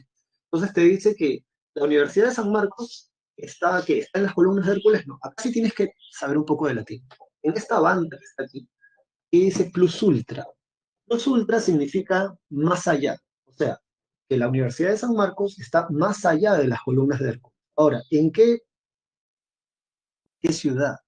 Bueno, si miras aquí en la parte superior, 3 estrellas y una super corona. No, perdón, 3 coronas y una superestrella. Ya se acerca, de hecho, aunque ya está un poco lejano porque estamos en el mes. Si seas ateo, si seas agnóstico, con nuestra propia cultura. 3 coronas, una superestrella. ¿Qué idea nos da? ¿A qué idea nos remite? 3 estrellas, perdón, 3 coronas y una superestrella. A ver, puse en el chat porque si no te vas a quedar. Super- Los 3 Reyes Magos, muy bien, gracias, Gabriel Gutiérrez. Ajá, sí, sí, sí, los 3 Reyes Magos. Entonces, ¿cómo se llama la ciudad? O sea, ¿dónde queda San Marcos? Más allá de las columnas de Hércules. ¿En qué ciudad? En la ciudad de los Reyes. Ahora, ¿y esa ciudad, cómo se llama esa ciudad de los Reyes? Bueno, nos falta un pabellón, ¿verdad? Que es la parte que está acá. Muy bien. Yo sé que parece un limón, pero en realidad es una lima. Sí, es una lima. Entonces, ¿ves? Eso es heráldica. La gente de la Edad Media sabía, sabía leer escudos y blasones. Dicho esto, vámonos ahora. Dice ahí en tu separata la periodificación, es el punto número 4, ¿sí? Christoph Keller, así que raya ahí. Déjame leer primero. Dice, filósofo alemán, representante típico, subraya esa palabra del eurocentrismo. ¿Por qué Celarius, o Keller, Celarius es su apodo, por qué Keller le llaman eurocéntrico? Porque él pensaba que la historia de Europa era la historia de todo el mundo. Y de hecho es una cosa muy loca porque si pillas estas clases vas a darte cuenta de que lo que tú y yo llamamos historia universal, en realidad es la historia básicamente de Europa. Sí, sí, sí, es básicamente la historia de Europa. Bueno, nosotros por la tradición que tenemos heredada de ellos, ¿no? Entonces, por eso se le llama eurocéntrico, porque Celarius pensaba que la historia de Europa era la historia de todo el mundo. Así que no te olvides. Déjame seguir leyendo. Dice, hizo una división que comprende el desarrollo de la humanidad a partir de la escritura. Ahí subraya, sí, para Celarius existe la historia desde la escritura hasta el siglo XVIII. Es el que va a dividir, si miras ahí en tu separata, la periodificación que está ahí en tu separata, como, como me han fastidiado esto que no. Vamos a ver si puedo volver a subir el archivo, a ver si me sacan de esa parte de la...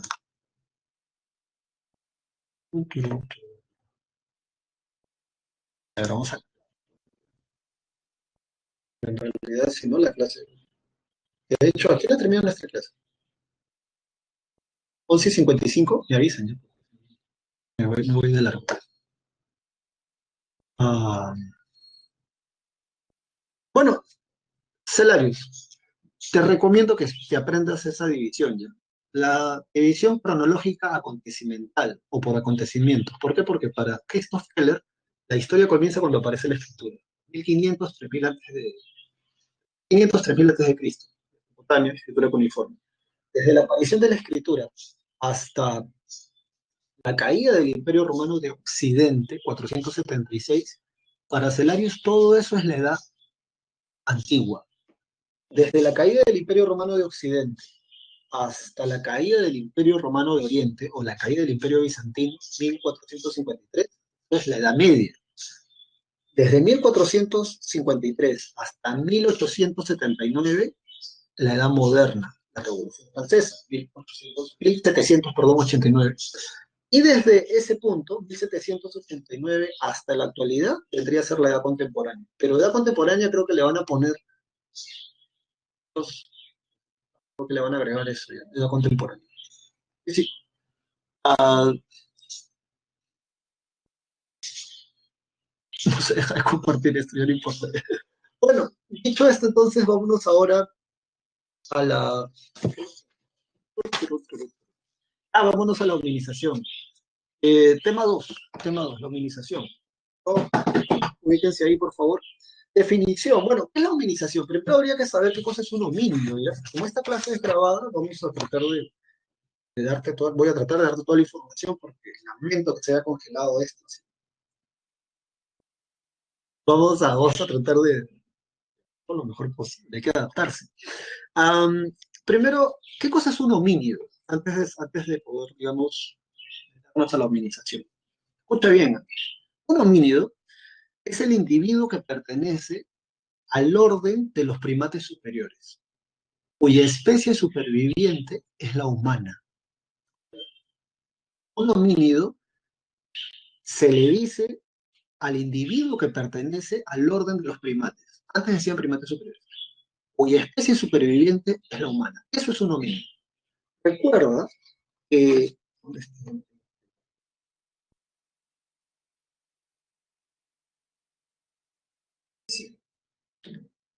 la hominización es el proceso evolutivo de adaptación de los homínidos, sabemos que es un homínido, que permitió el surgimiento de la especie humana. ¿Tu separata qué más dice? Bueno, la cuna de la humanidad se encuentra en Kenia, o Kenia, en la sabana africana, en el Valle del Rift.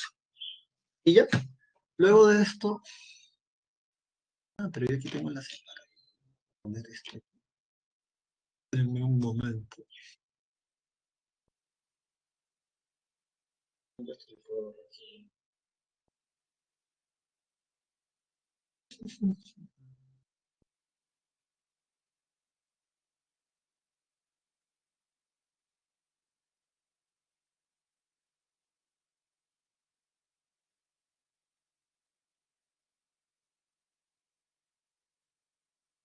Ya la que ustedes tienen. Ya. Entonces, en la definición letra A, subraya, es el proceso evolutivo de adaptación biológica, psíquica y social de los homínidos. ¿Sí? Subraya eso. Acuérdate, son tres: adaptación biológica, lo biológico es lo físico, adaptación psíquica, que debe pensar, y social, la capacidad de convivir o de vivir en grupo de los homínidos. Ya sabes lo que es un homínido porque te lo acabo de decir. ¿Qué permite el surgimiento de la especie humana? El género es Homo. Luego tenemos las características. Subraya ahí que se inicia en África, en la cuna de la humanidad, cerca del lago Turkana, en Kenia o Kenia, en el Valle del Rift. Por ahí está también ese dato, déjame leer, dice: los restos más antiguos de nuestra evolución se hallaron, subraya ahí, los restos más antiguos, Valle del Rift. Es donde se van a encontrar el Australopithecus afarensis. Luego dice, tenemos especialmente en la zona media del río Aguas, en Etiopía. Bueno, ahí en tu separata hay una imagen que vale la pena comentar. Si miras en la parte izquierda del material que te ha entregado el PDF, que te ha entregado PRE, dice arbusto evolutivo. Como puedes notar allí, se ramifica. No es que hayamos venido, como está el otro, donde dice que es un error, desde el mono, entre comillas, porque no es un mono en realidad, el mono pertenece a otra especie. Sin embargo, pertenecemos a la misma familia, primates. Que no es que del mono pasamos hasta el ser humano moderno, no. El proceso de hominización tardó más de 5 millones de años. No 1 millón, no 2 millones, 5 millones de años. Y tenemos a nuestros antepasados. Más lejano que reconocemos dentro del proceso de hominización es el Australopithecus. ¿Por qué el Australopithecus? El Australopithecus es un tipo de homínido bípedo. O sea, el Australopithecus ya se erguía en dos patas. Y esto es una característica sine qua non para comenzar a hablar de los homínidos. Eso es lo que nos caracteriza. Nosotros nos erguimos en dos patas. Entonces, los primates en la actualidad, y como te digo, hay imágenes sobre eso, los primates en la actualidad no pueden erguirse en dos patas. Cuando bajan de los árboles, ellos tienen que apoyarse en sus cuatro extremidades para poder andar.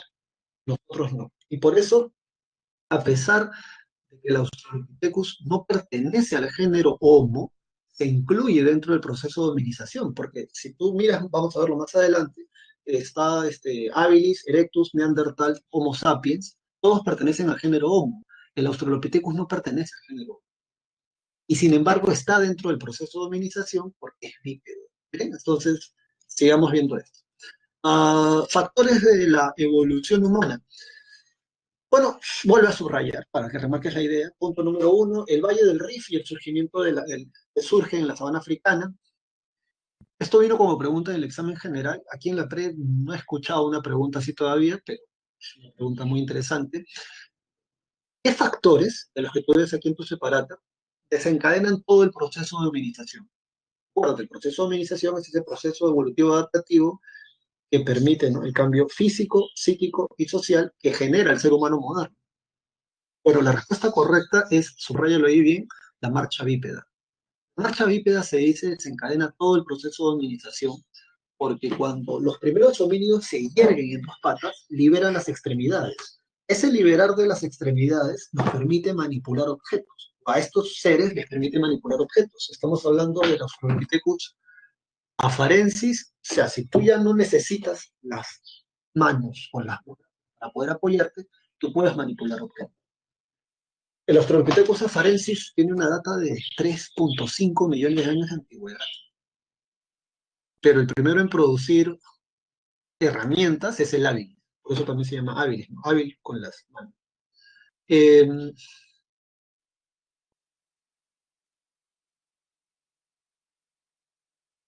bueno, dicho esto entonces, acuérdate, la marcha bípeda o el bipedismo es el factor físico que desencadena todo el proceso de hominización. Porque cuando el ser humano o los homínidos se hierguen en dos patas, esto libera las manos. Al liberar las manos te permite manipular objetos. Esto también hace que la columna vertebral se divida en cuatro partes: dorsal, sacral, cervical y lumbar, si no me equivoco. Y esa división de la columna en cuatro partes permite que el cráneo se pueda posicionar mejor. Eso hace que también el cráneo vaya aumentando de tamaño y que la mandíbula caiga mejor, y eso, el paso del tiempo, nos permite hablar. Te lo estoy resumiendo bastante, porque de hecho hay estudios sesudos que confirman esta hipótesis. Ah, por cierto, chicas, Cuando el ser humano comienza, si miras ahí están los cráneos, dice, ¿no? Australopithecus habilis erectus está en la parte inferior de esta página, la página número 4 si no me equivoco, Homo erectus, Homo neanderthal, Homo sapiens, van aumentando de tamaño. Ah, el Australopithecus, por ejemplo, el Australopithecus, el tamaño de su cerebro es de entre 400 a 500 centímetros cúbicos.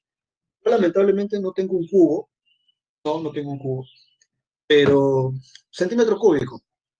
Compras un dado de un centímetro por un centímetro, compras 400 dados. Juntas en un montón y te va a dar en 3D el tamaño del cerebro de Lucy.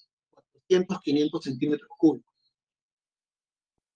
El habilis tiene de 600 a 800 centímetros cúbicos. El erectus, 1200 centímetros cúbicos. El neandertal, 1600, 1500. El homo sapiens, 1600 centímetros cúbicos. ¿Qué significa esto y qué tiene que ver con las mujeres? Que cuando la especie humana, el cráneo, el cerebro, comienza a aumentar de tamaño, también se va dando en paralelo el dismorfismo sexual. El dismorfismo sexual es aquello que te caracteriza a ti varón como un varón físicamente hablando y a ti mujer como mujer físicamente hablando. En el caso de las hembras de la especie humana, las caderas comienzan a ser más anchas, ¿sí? Porque el que sale de ese vientre es un cabezón. A diferencia de otras especies, la cría del ser humano es una cría muy delicada. Toda la cría del ser humano no la puedes dejar en el bosque, pues se va a parar y va a comenzar a correr porque si no se lo come un jaguar, un león, un tigre. A diferencia de los animales de África, por ejemplo, que cuando nacen, ya nacen listos para correr, porque si no viene un depredador y se los almuerza. La cría del ser humano más bien no, necesita que nos cuiden mucho en nuestra primera infancia, bastante de hecho. Y eso hace que el cerebro crezca incluso después de que ha salido del vientre de la madre. No sé si tú tienes un hermanito menor en casa, un recién nacido. Pero los recién nacidos, y estoy seguro que algunos de ustedes lo va a recordar de repente por ahí en el chat, cuando un bebito nace, ¿no? ¿Lo tienen? Siempre tienen como una especie de agujerito acá, se llaman la mollera, si no me equivoco. Ahora, cuando yo era niño me decían, Víctor, no le toques allá a tu hermano. Entonces yo no sabía por qué. A mí me decían que porque por ahí respiran. Se decía, por ahí respiran, ¿qué cosa es eso? Decía yo. Ya después me enteré que que es tan cabezón la cría del ser humano, dicen que de hecho es casi la tercera parte del tamaño del bebito, o sea, esta parte es cabeza, esta parte es tronco y esta parte son piernas, por así decirlo, que el cráneo de la cría del ser humano termina de cerrar después de que han salido del vientre de la mujer. El cráneo de ese bebito cerrara dentro de la barriga de la madre, o sea, el cráneo terminara de sellarse, sería demasiado cabezón y esa mujer no podría dar a luz, moriría en el parto. Por esa razón, y eso es una característica a Homo sapiens, ¿no? Los que piensan, el cráneo termina de cerrar fuera del vientre de la madre. Y en la actualidad eso le decimos la mollera, es ese huequito que tienen los bebitos cuando recién nacen. Es el cráneo que todavía no ha terminado de cerrar, así que no le vayas a tocar a tu hermanito, a tu hermanita, ¿no? Porque si no le estás tocando. Dicho esto, vámonos ahora a... Dice después en tu separata, ¿no? Cisión erguida, gracias al bipedismo. Seguimos aquí en factores de la evolución humana. Especialización del pulgar oponible, ya. El pulgar oponible es esto, ¿no? Es que nuestro pulgar vaya en una dirección diferente a los dedos que están aquí. Este es el pulgar oponible. Los primates en la actualidad no lo tienen así. Los primates en la actualidad sus manos van así, más o menos. El pulgar va en la misma dirección que esto. Y eso les sirve a ellos para poderse agarrar de las ramas. Tanto en los pies como en las manos. Pies y manos son bastante similares, de hecho, ya que como ellos no usan los pies para caminar, sino para andar en los árboles, tanto sus pies como sus manos son muy parecidos. En cambio, tus pies, como los míos, me imagino que... Dicho esto, los homínidos, separata, dice, familia de orden primate, subraya eso, nuestra familia, o sea, pertenecemos al orden de los primates, biológicamente hablando, aquí estamos hablando de esto. Biológicamente hablando, familia primates, y nos diferenciamos del resto de los primates porque somos bípedos, subraya esa palabra, y dice se divide en géneros, ¿no? Los más recientes son el Australopithecus, o sea, es un género, Australopithecus, están los del género Homo, que es el que yo pertenecemos. Vámonos ahora más adelante. Vámonos ahora entonces al Australopithecus afarensis. Por ahí puedes anotar luego de que austral significa sur, Pithecus mono, afarensis África, todo eso es latín. Australopithecus afarensis, mono del sur de África. Dice en tu separata, déjame leer primero, son homínidos que se destacaron por dominar la marcha bípeda. La especie más estudiada es la afarensis. Ya, entonces subraya ahí, ¿no? Que los Australopithecus dominan la marcha bípeda y que los más estudiados, subraya ahí, la más estudiada, los afarensis. De hecho, la más famosa, que fue la primera que encontraron, como está en la imagen, en la parte izquierda de tu material de trabajo, es Lucy, que es el Australopithecus afarensis. Se llama Lucy porque cuando los arqueólogos encontraron esos restos, en la radio estaba sonando una canción de los Beatles, Lucy in the Sky with Diamond. Lucy in the Sky with Diamond. Ya, entonces le pusieron Lucy. ¿Cuánto medía Lucy? Pucha, fue de ese tamaño, 1,20 m más o menos, ¿ya? Y si miras el esqueleto de Lucy, parece un primate, parece un mono. Eh, Sin embargo, ella ya andaba de dos patas. Tiene una antigüedad aproximada de 3,2 millones de años de antigüedad. Han encontrado unos antiguos, pero ya, esos son datos. ¿Qué cosa te puede preguntar la P? ¿Cuál es el primer homínido en dominar la marcha bípeda? Eso sí te puede preguntar la P. Es el Australopithecus. El Australopithecus. Luego tenemos a la niña de Ceilán, que sí, también es un esqueleto de un Australopithecus muy antiguo. Ahí puedes anotar en tu separata, si escuchas de nuevo la grabación, o anótalo ahora, las huellas de la Etoli, así como lo estás escuchando, la Etoli.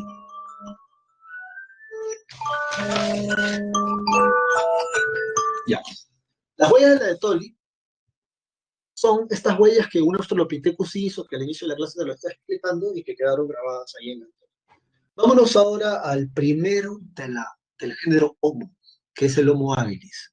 El Homo habilis, subraya eso en tu separata, dice, los humanos se definen como animales racionales, productores de herramientas. De hecho, justamente por eso se le pone habilis a este Homo. Es hábil con las manos, ¿bien? Es el primero que produce herramientas, así que subraya eso. Inicia la producción de herramientas líticas, primera muestra del género Homo, y dice que él solo habitó en África. Eso sí ha preguntado Lepre antes. Lepre ha preguntado cosas como, esta parte, ¿quién es el primero en salir de África? ¿Quién es el primero en producir fuego? ¿Quiénes son los primeros en enterrar a sus muertos? ¿Quién es el primero en producir herramientas? Eh, ¿Quiénes son los primeros en salir de África y poblar Europa y Asia? Entonces, esas cosas sí van a depender que las recuerdo. De hecho, si pregunto. Um, sí, eso es lo que podemos decir del Homo habilis. No sé si ¿qué más? Hubo campamentos base. Hubo campamentos base.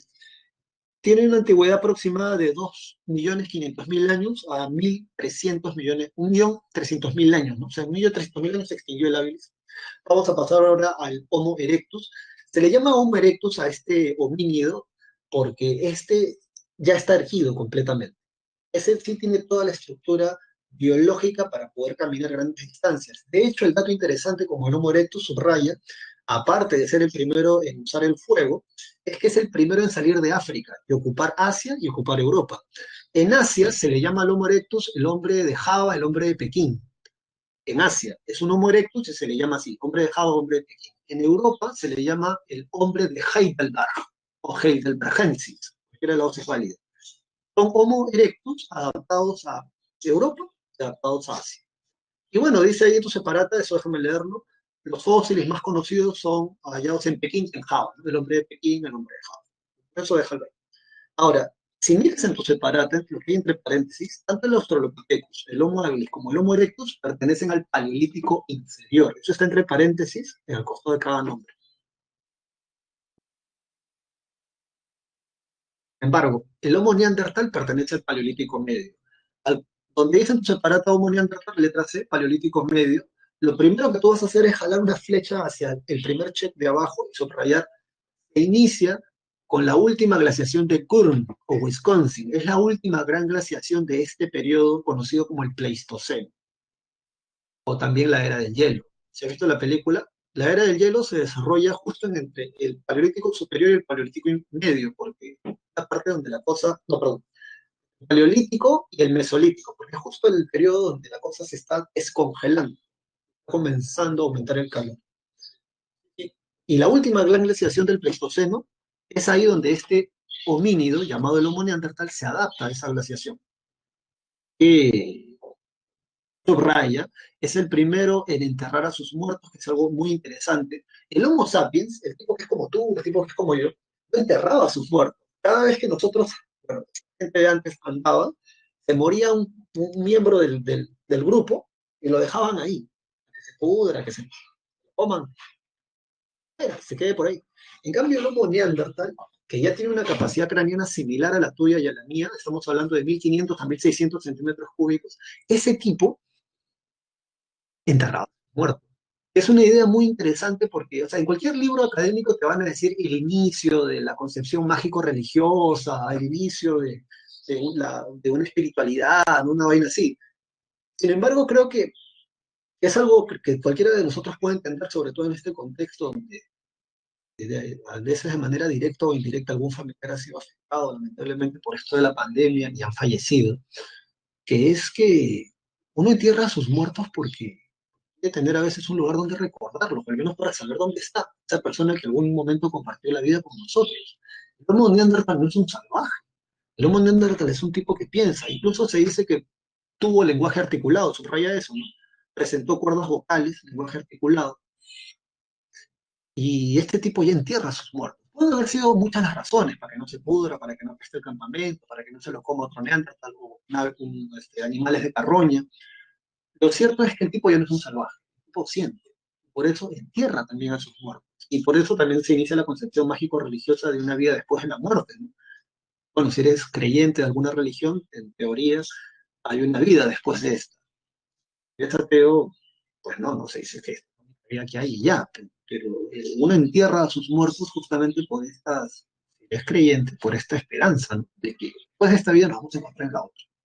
Y bueno, ya tengo que ir acabando más o menos esto, así que vámonos ahora al último al último modelo, ¿no? Del proceso de hominización, el Homo sapiens, paleolítico superior. Acuérdate, el Homo sapiens pertenece al paleolítico superior, básicamente 100.000 años antes de Cristo. Subraya en tu separata que crean el arte rupestre, que es arte rupestre, se divide en dos, arte parietal, y tenemos, escucha,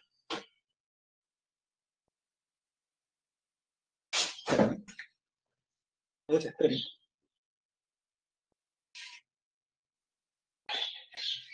No, se cae.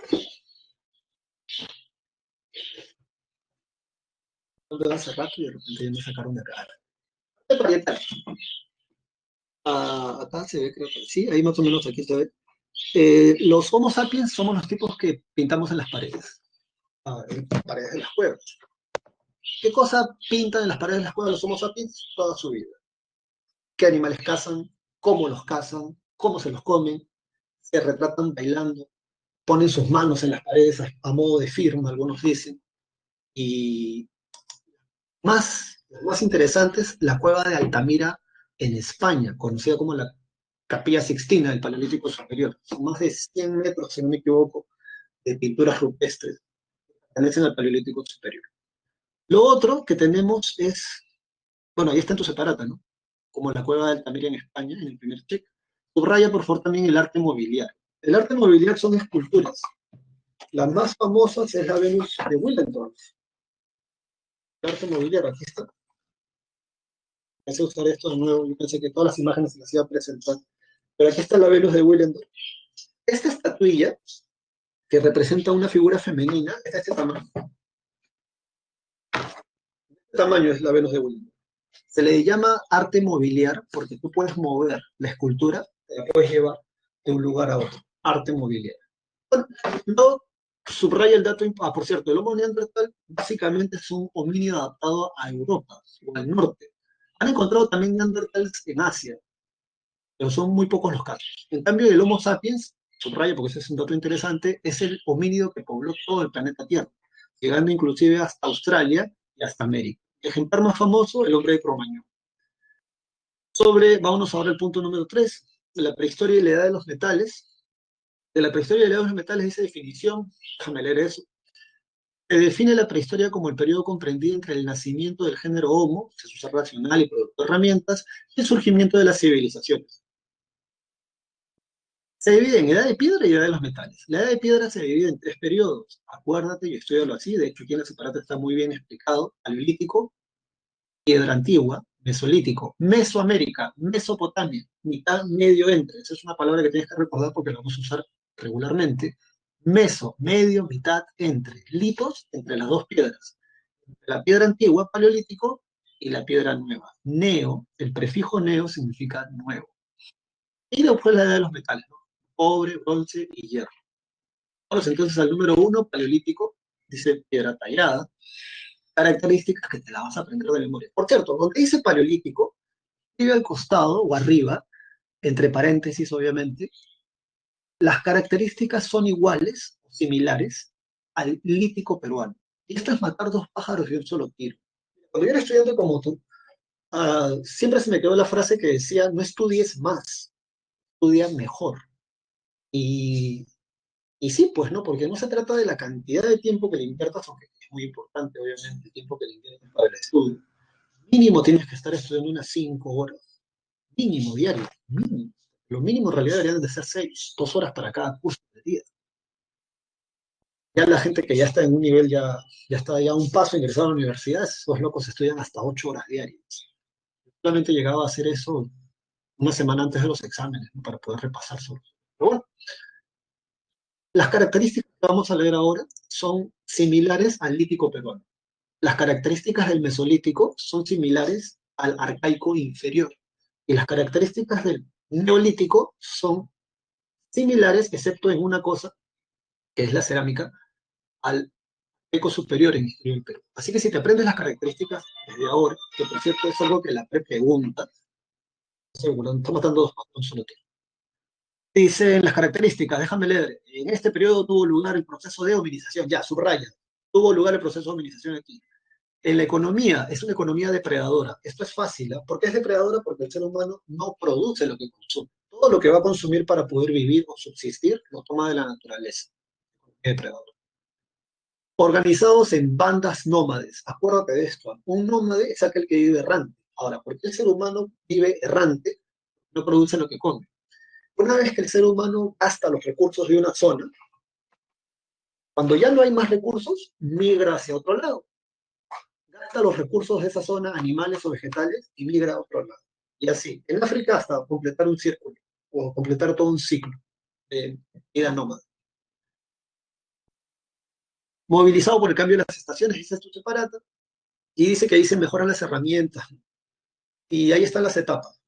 Dice, ¿no? En el paleolítico inferior está la etapa de la elaboración inicial de herramientas, manipulación del fuego, eso tú lo lees. Vámonos ahora al mesolítico, que es la piedra media o entre piedras. Déjame leer, dice, se produjo, la palabra clave del mesolítico es tránsito. En el mesolítico no hay nada definido. Todo está terminando o todo se está iniciando. Vamos a verlo acá. Es el tránsito, subraya esa palabra, climático del Pleistoceno al Holoceno. Flecha número 2. Forma de vida seminómade. ¿Por qué son seminómades? Porque aquí como la temperatura de la Tierra está cambiando, ya no tienen la necesidad de vivir en cuevas y calor de la cueva, sino que ahora pueden vivir un poco más al aire libre. Y eso les permite además, en el Mesolítico, subrayan los dos datos interesantes y por eso son seminómades, se inicia la horticultura y la domesticación de animales. Ya que vive en el Mesolítico ya no puede hace tanto tiempo en un solo lugar. Perdón, ya no puede migrar tan rápidamente, porque la horticultura es el inicio de la agricultura.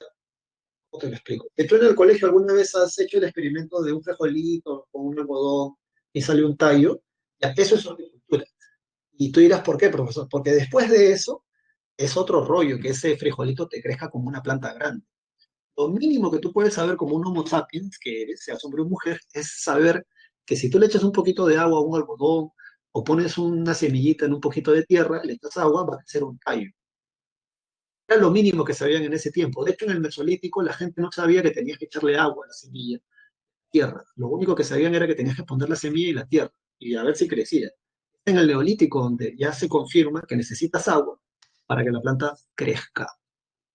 Y la domesticación de animales. Bueno, si estás cultivando plantas incipientemente, como principiante, criando animales, no puedes moverte tan rápido, porque si tus animales, por ejemplo, las hembras están preñadas, necesitas que primero den a luz, necesitas que recién ahí puedes levantar el campamento y te puedes ir. Bueno, la industria lítica dice microlitos, si miras en la parte derecha, son unas puntas líticas muy, pero muy pequeñas. Sobre el neolítico, raya, revolución neolítica. Escribe por ahí al costado, toma nota. Se le llama revolución neolítica porque el ser humano desde ese momento comienza a producir lo que va a consumir, de depender de la naturaleza para poder vivir, para producir lo que necesita, ya sea en ropa, ya sea en alimento, agrícola o animal. Eh, la media luna fértil. Vamos a ver este mapa muy seguido. Mira ahí, desde la media luna fértil, desde Egipto, Mesopotamia, hasta lo que vendría a ser la parte de Persia, o lo que podría vendría a ser Persia, en el Golfo Pérsico. Se le llama la media luna fértil porque fueron las primeras sociedades o civilizaciones o culturas en el mundo que van a comenzar a tener agricultura. Y a partir de eso se van a expandir al resto. Bueno, ahí en tu separata está, ¿no? Dicen la media luna fértil, el lejano oriente, los Andes centrales, y las características, forma de vida sedentaria. Claro, como ahora produces lo que consumes, ya no necesitas migrar a otros lados, se organizan en tribus y van a desarrollar la arquitectura megalítica. Recuerda que en el neolítico aparece la cerámica, aparece la textilería, en el neolítico aparecen los centros ceremoniales, que a su vez son centros administrativos para organizar la vida de una población, y están las imágenes en la separata y tenemos al dolmen. El dolmen es una cámara mortuaria. Debajo de ese dolmen, pasa a la página siguiente, dolmen, en la parte superior, hay un muertito. Donde dice menhir, eso es un monolito erguido, y el cromlech es un conjunto de monolitos puestos, dos, dos en paralelo, uno en vertical. Bueno, la del cobre, rápidamente subraya ahí que se usa para hacer artículos de lujo, no para hacer armas, no para hacer armas porque el cobre se dobla muy fácilmente. El metal que sí se usa para hacer armas, el bronce, que subraya eso. De hecho, la playa preguntó en qué periodo de la edad de los metales o de piedra aparecen las espadas. Tú sin temor a equivocarte vas a decir que las espadas aparecen en la edad del bronce. Acuérdate de la Ilíada, por ejemplo. Dice en la edad del bronce, además, subraya donde aparece la revolución urbana, surge el Estado, aparece la escritura y se producen las armas. Esto está en la edad del bronce, aprendiendo la memoria. Y de la edad del hierro, que son, acuérdate que son los hititas los que descubren el hierro, ahí está de hecho en la separata, aparece la escritura alfabética, subraya eso, aparece la escritura, la economía monetaria, el uso de los carros de fuego y el uso de los carros de guerra y la expansión de los imperios esclavistas, como el imperio romano, asirio, griego, etcétera. Te doy las claves, así que dale, anótalas por ahí porque ya se nos acabó la clase. La primera es la letra C, la segunda es la letra C, la tercera es la letra A y la cuarta es la letra... Ay, cóchale, B. Hay una encuesta que la PRE me ha pedido hacer, que es encuesta obligatoria del Centro Preuniversitario de la Universidad Nacional de San Marcos. La pregunta es, y dale ahí porque vamos a hacer la encuesta. A ver, a ver, a ver. ¿Qué hago encuestas acá? Está rápida. No, a veces no. Finalizar. Profesor, ya terminó su tiempo. Sí, sí. Bueno, Eh, la encuesta, ¿qué te parece la clase? Sí, ya termino ya. Cuando estudiantes conmigo será hasta el próximo martes. Esperemos que se solucione esto de la pantalla se ha congelado. Nos vemos en una próxima oportunidad. Chao, chao. no se olvide.